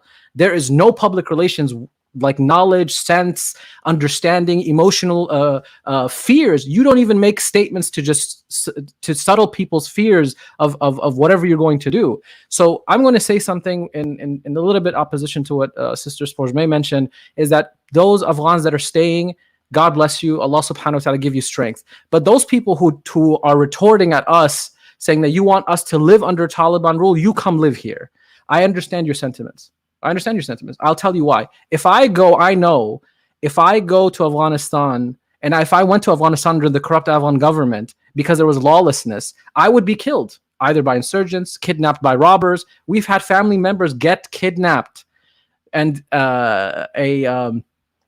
price was asked of $2 billion or $1 million. American commandos went and killed those people and set that person free. I want you to just understand that if I go with the rhetoric that I'm speaking of reform, of deconstructing extremism and intolerance, I know I will be killed. There is no doubt in my mind. So the independent scholarship needs to exist, but also the idea of the independent accountability needs to exist. And that is why when we hear eyewitness accounts and people are saying, where's your evidence? We know these people literally ourselves. So this accountability for women who are the greatest victims of war, foreign occupation in terms of victims of war and rape in Iraq and in Afghanistan is well documented for the past 20 years. Is well documented. And this also has now happening through this idea of forced marriage. This is another word for rape.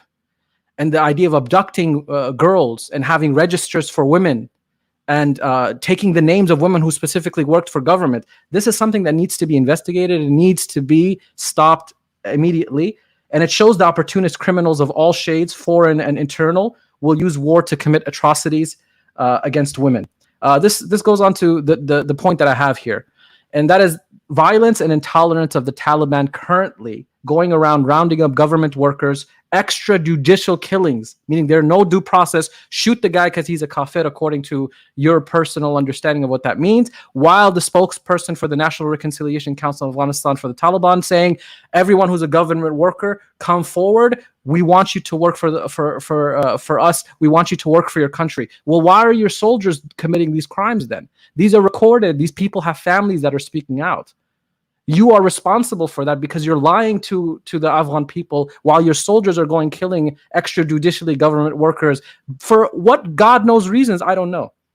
And that is why preventing women from work and education, which is common sense knowledge of every scholar in history of the culture of women studying from the time of Rasulullah sallallahu alaihi wasallam and being scholars and part of the society, is why so many Afghans will continue to fight this ideology and the people because they do not understand which elements of their ideology is actually un-Islamic. And that's why what I call for, that Islam history has shown that true independent scholarship has always been a guiding point for people.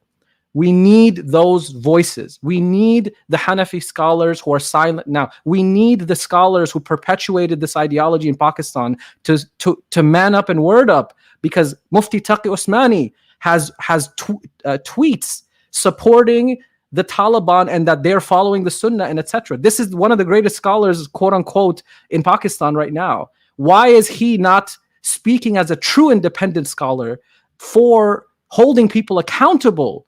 This is what true scholarship always did. They held governance accountable. They did not just succumb to any oppression of the leadership. So when a person of his caliber, where his students are going around showing his credentials, is not holding accountable publicly, he has a role to play in the oppression.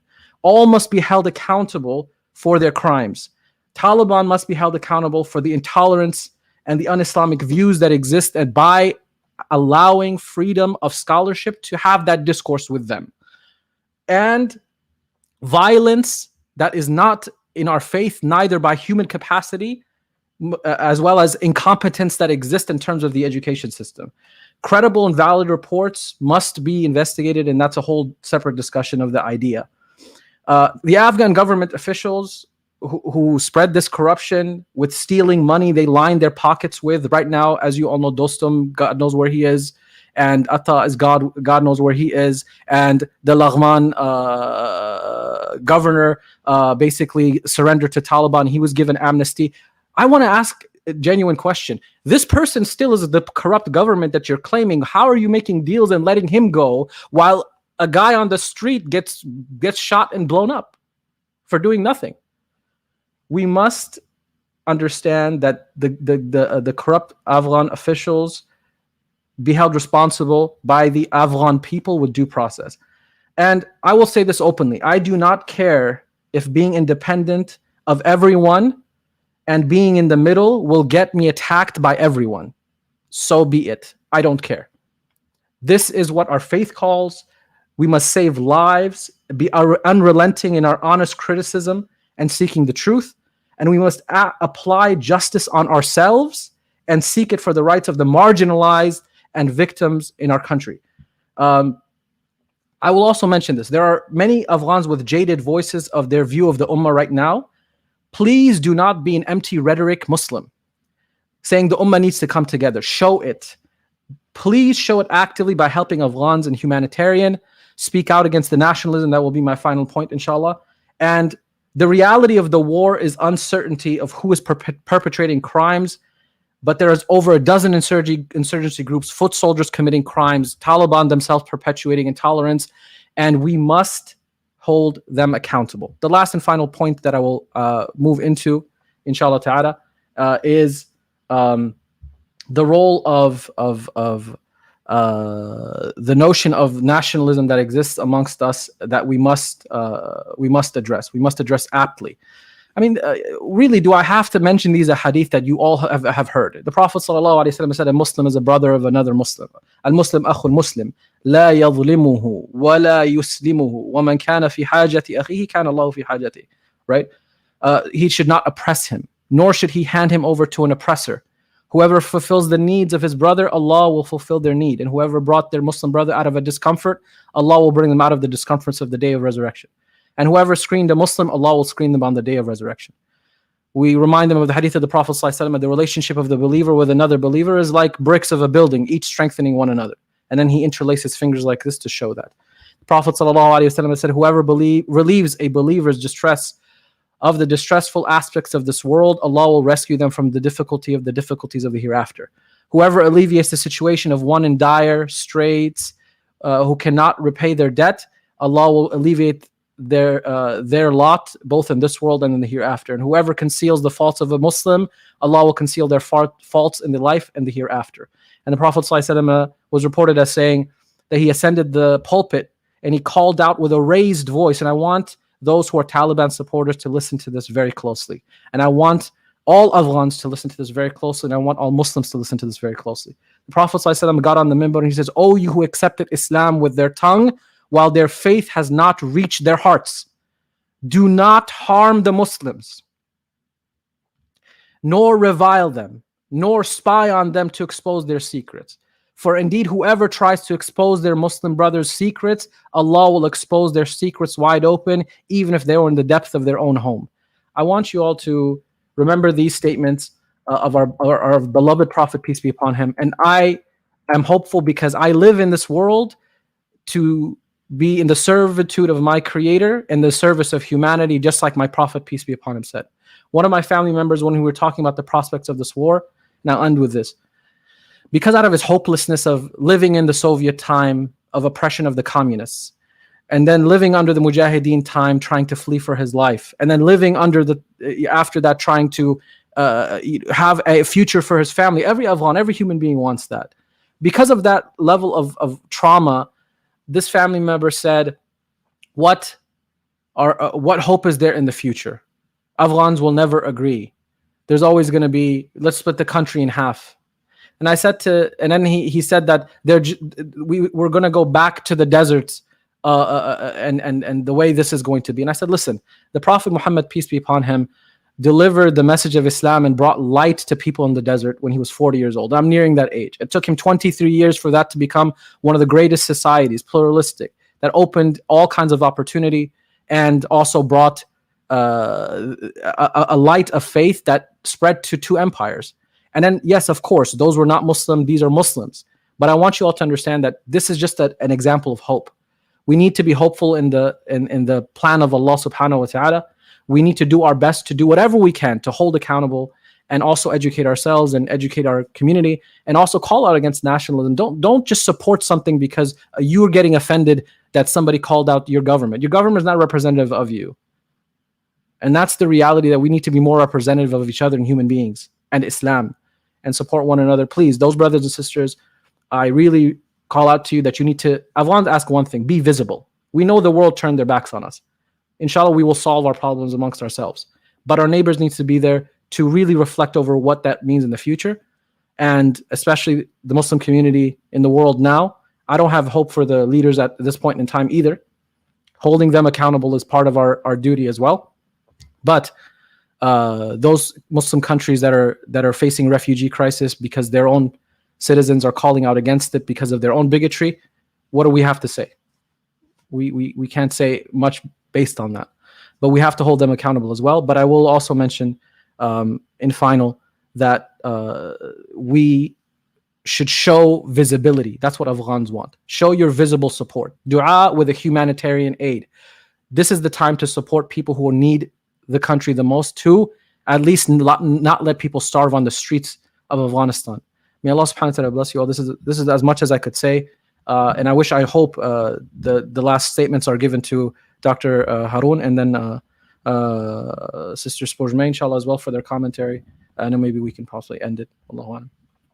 May Allah subhanahu wa ta'ala grant Afghanistan a freedom from its own oppression. Ya Rabbil Alameen. May Allah subhanahu wa ta'ala grant us a country which will be an example of the true light of the Prophet Muhammad sallallahu alaihi wasallam.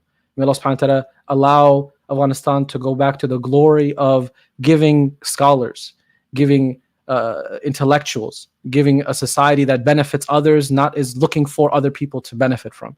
May Allah subhanahu wa ta'ala remove every single corrupt from this country, not allow them to touch it, Ya Rabbil Alameen.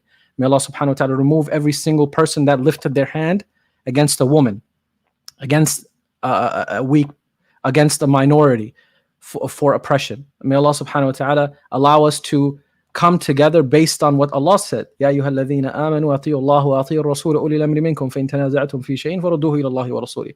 O you who believe, obey Allah and His Messenger and those of authority over you. And if you disagree, then take it back to Allah and His Messenger. May Allah subhanahu wa ta'ala grant ease to the people of Afghanistan who are suffering right now as we speak and talk. May Allah subhanahu wa ta'ala not perpetuate the deaths of innocents and free and save them. May Allah subhanahu wa ta'ala bless all of you. I will say something very briefly and hand it over to Mrs. Spozhmai. I will just say what I fully agree with what Shaykh Hasib said, and I will just say what I'll plan to do. I'm committed to non-violence cause.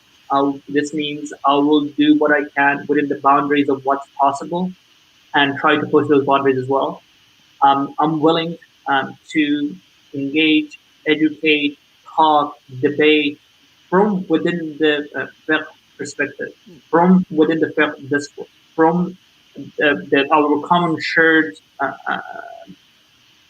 heritage of Islam, Islamic civilization, this great tradition that has offers great resources for keeping their leaders accountable, for also speaking out for the oppressed, and with hope. I mean, that's I'm committed. What I'm committed to do, because giving up on defenseless Afghans is not an option, and inviting more for military intervention is not an option either. It has to be, as Shaykh said, it's going to have, Afghans have to own up to this. They reflect, do introspection. Everyone, I think both sides need to do introspection. Taliban have done great crimes. On the other side, there have been great atrocities as well. And this is not a moment I think accountability and justice are the key, but it's a moment to focus on the future as well, to focus on what can be done next. And all I ask everyone to do when they express opinion in Afghanistan, to adopt a perspective of a head of a family living in Kabul, living in Herat, who has no place to go and is completely defenseless. People who say pick up gun and fight, that's just I think just this shows how ignorant you are of Afghanistan, the world, human nature, and just the consequence of violence. So just adopt that perspective, and whatever you would like to happen, whatever you would like to do, others do to help you. If you were the head of a defenseless family in Herat or Kabul, just do that and advocate for that and use your voice. Prophet Muhammad has said, if you see something wrong, you just have to change it with your hand. If you cannot change it with your hand, use your voice. And if you cannot do it with your voice, just at least you have to, in your heart, and kind of keep that idea that is wrong. What's wrong is wrong. And saying it's too complicated, saying that, oh, okay, I really don't know what's right and wrong, I don't think that's a defense and excuse. I just want everyone to just engage with this issue, because it's an issue of ummah. It is an issue that is going to affect the entire ummah. It's not just 30 million people. There are ramifications for Pakistan. There is ramification for the how military intervention is going to work in the Muslim world. Sadly, Muslim world has been the theater of military intervention, and what we are seeing right now is a moment of reckoning with that fundamental idea of transforming societies through force. And I'm just saying, Afghanistan is way more important, and reflecting on Afghanistan, its remaining engagement with Afghanistan is way more important than just Afghans. They are just global dimensions for the Muslim Ummah as well. Thank you very much. If I can add something to that. In the past 2 weeks, this is what I have been also talking about, is that you have the Taliban side, then you have the anti-Taliban. So, this is the conversation that I was reading everywhere on social media. Either you would find someone that would say like, oh, good job, you killed this person, go ahead, kill him, kill that.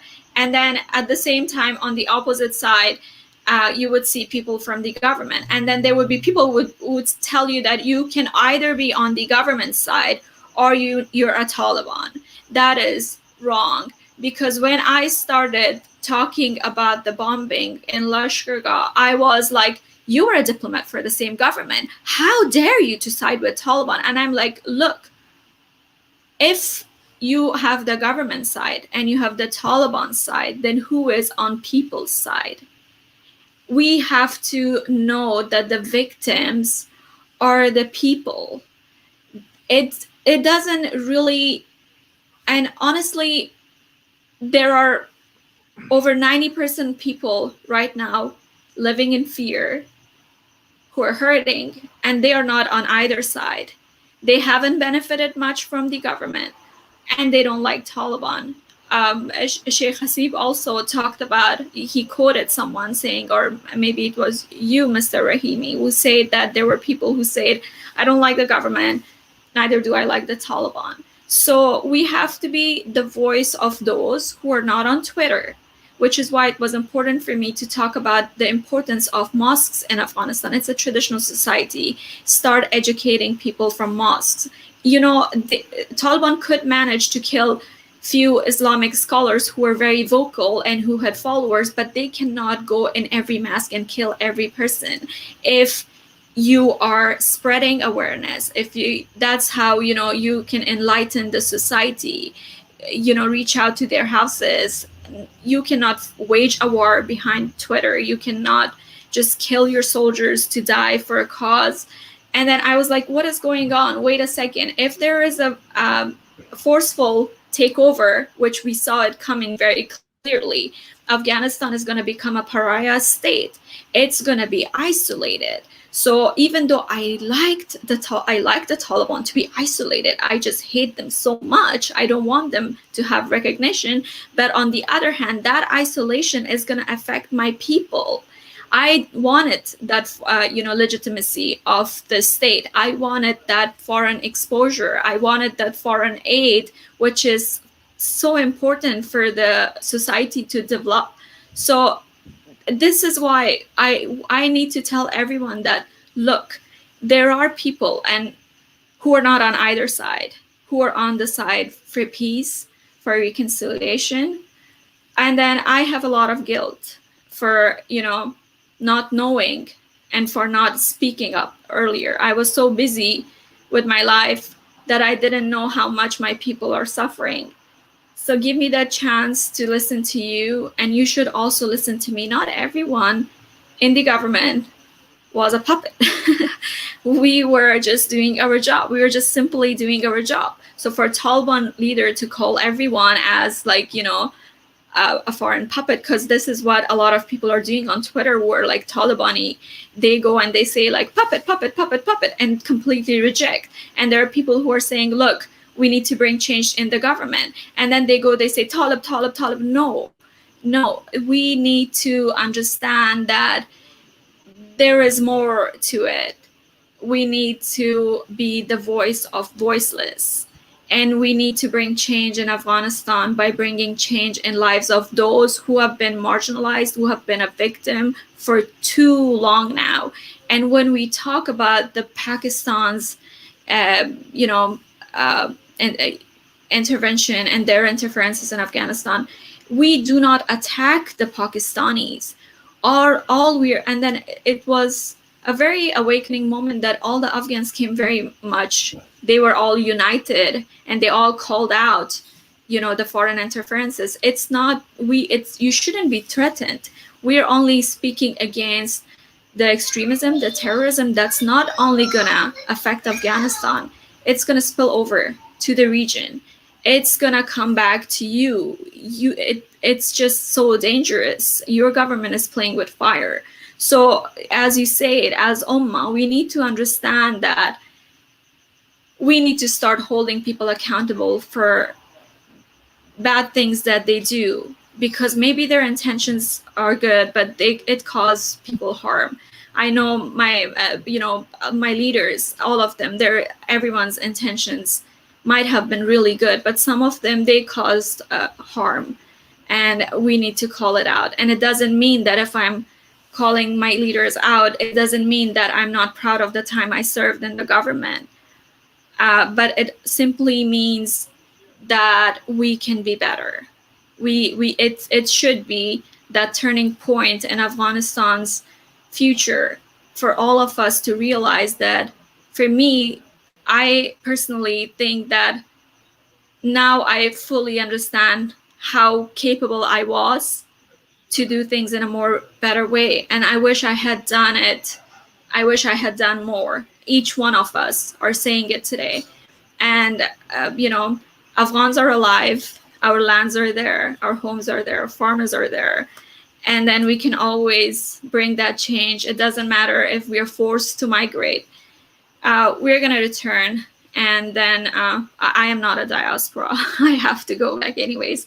But then for people who are outside and for people who are there, they should just know we're still there. There's still a lot of room to change, to improve, and to be better version of ourselves. And the same thing for Pakistan and Afghanistan. We need to learn to coexist, because it's only harming us, our people. And yeah, and I wanted to also say that people should go follow Mujib Mashal, Bilal Sarwari, Wajma Furogh, and then Farishta Karimi. There are a lot of voices out there. There's an Institute for Peace Studies, which I also have the honor to be a part of. They have conducted a survey around Afghanistan to show like how popular Taliban are really among the society and people. As I said, the Taliban, I had tweeted this too, they have won the provinces, but they haven't won the Afghans, the peace in Afghanistan and reconciliation. So that's going to be the future. And even though the future looks scary, we're uncertain, we have a lot of doubts. I hope it's going to be much better than the past. And thank you so much for giving me the chance to speak. My mind is so disorganized, but I did my best to cover some of the important stuff. Thank you. No, thank you so much. As I'm of Pakistani heritage, and I can assure you, the reason why we wanted to have this discussion is it's important to hear Afghan voices. It's important to look into our own failings as well. So those and yes, Shaykh, it's very clear from the comments that we have a lot of mashallah people who are very passionate about their borders and their countries. But loving your country means also looking at what is the negative aspects and the harm that you may have caused, and being a better version, as Spozhmai was saying. So yes, but I really do want us to end with highlighting, as you have done, some voices, analysts, people that people can follow, to really, a lot of times we're reading this very Oriental version of articles published in, the Washington Post or the New York Times, basically mouthpieces of an occupying force of Afghanistan. So I really would like you all to share, I know, like as Spozhmai did, of some people that you think we should be following and whose voices we should be listening to. Okay, inshallah.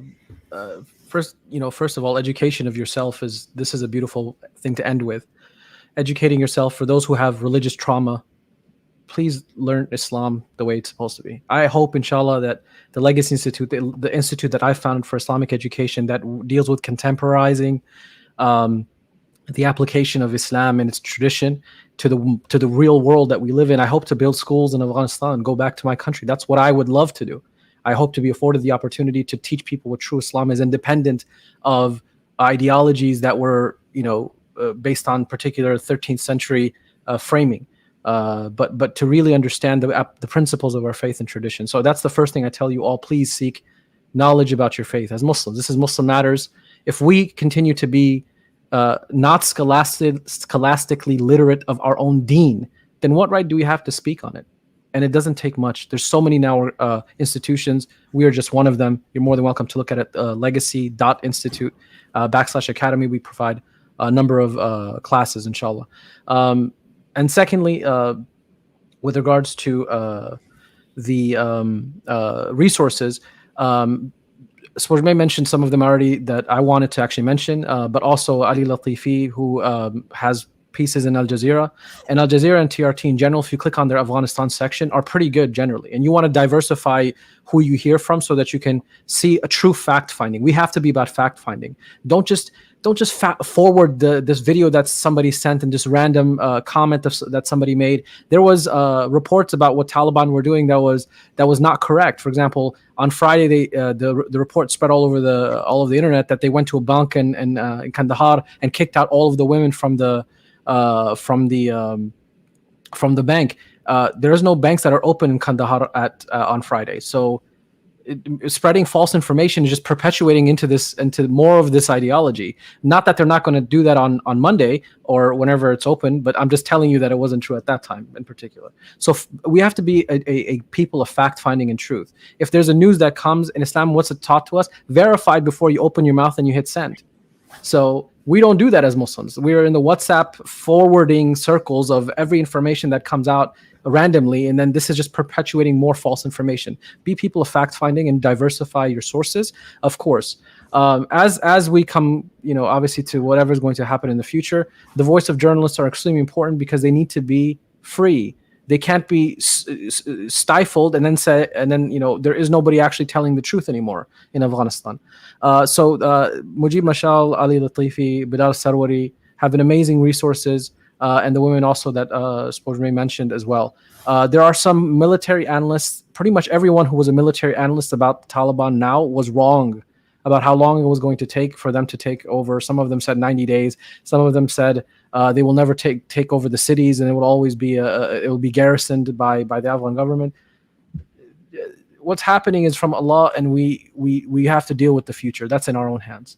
So be careful with some of the analysis that's happening out there. But I do firmly believe that people need to be educated in Afghan history and Pakistan history and the relationships with Afghan and Pakistan, as well as the surrounding neighbors. But I want you all to as well, please study the history of Afghanistan's scholars, starting with Imam Abu Hanifa. How many people think literally Imam Abu Hanifa was from Iraq or from a different country? I mean, he's from Afghanistan, no matter what you say at the end of the day. And that's why I will also say one thing as I end this. I am extremely disappointed in my ummah that we as the Arab world or the Asian world are not speaking up so much for the Afghan cause as anything else.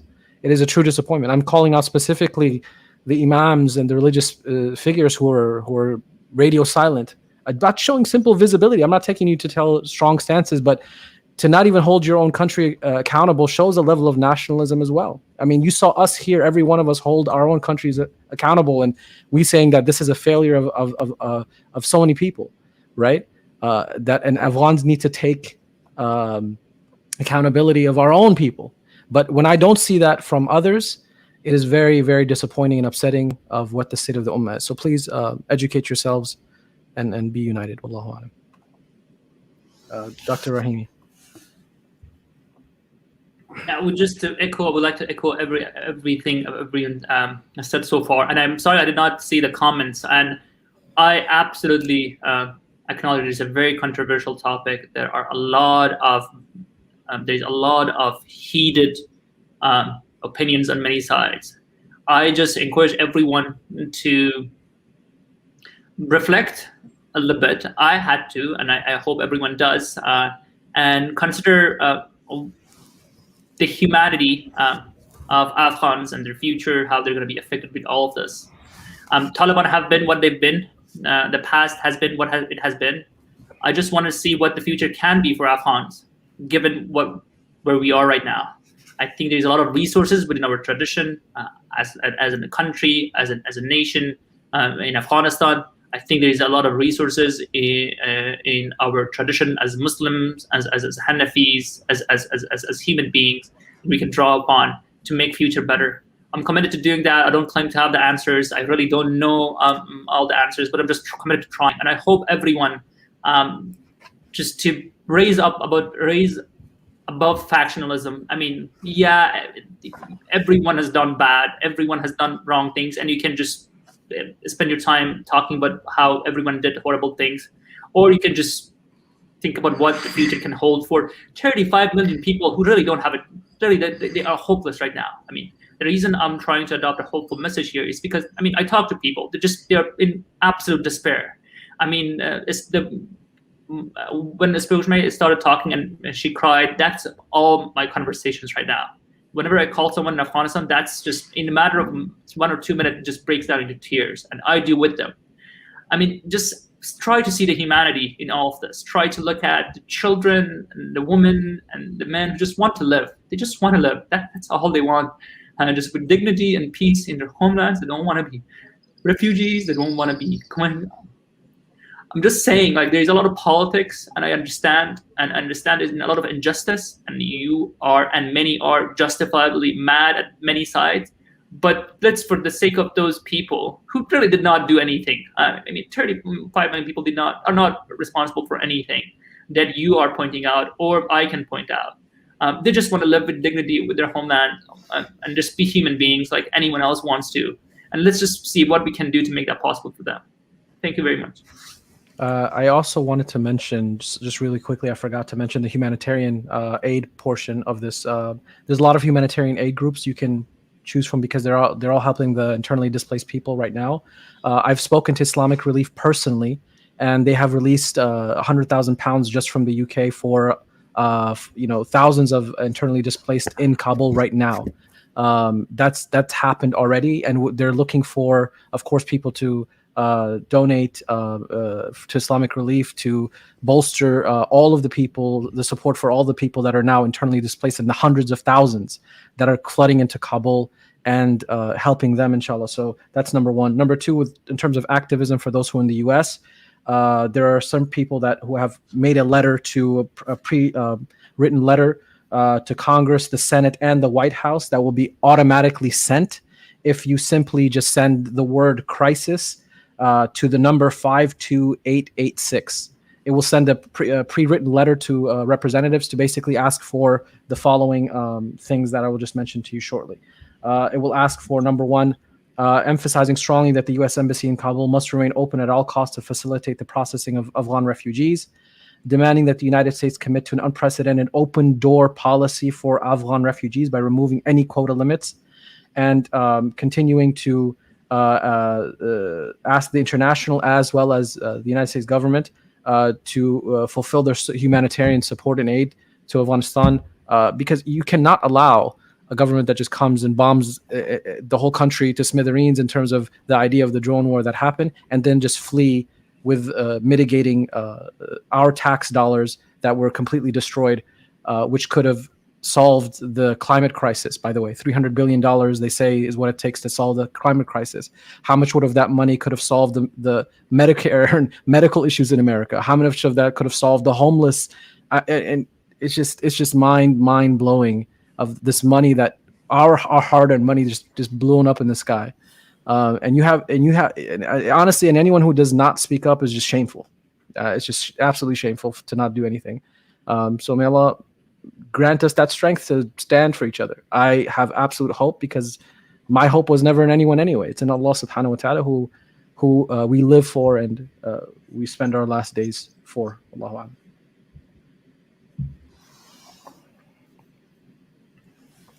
Well, Jazakallah khair to all of you. Alhamdulillah. We will have a recording of this posted up on Muslim Matters.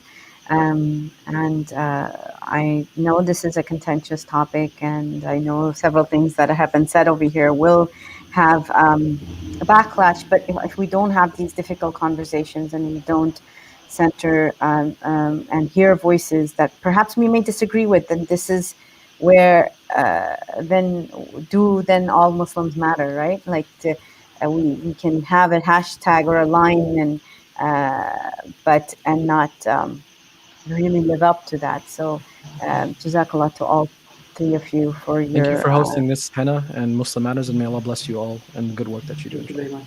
Thank you so much. Jazakallah khair. Assalamu alaikum. Fi aman Allah. Assalamu alaikum. Assalamu alaikum. I'm going to end this now.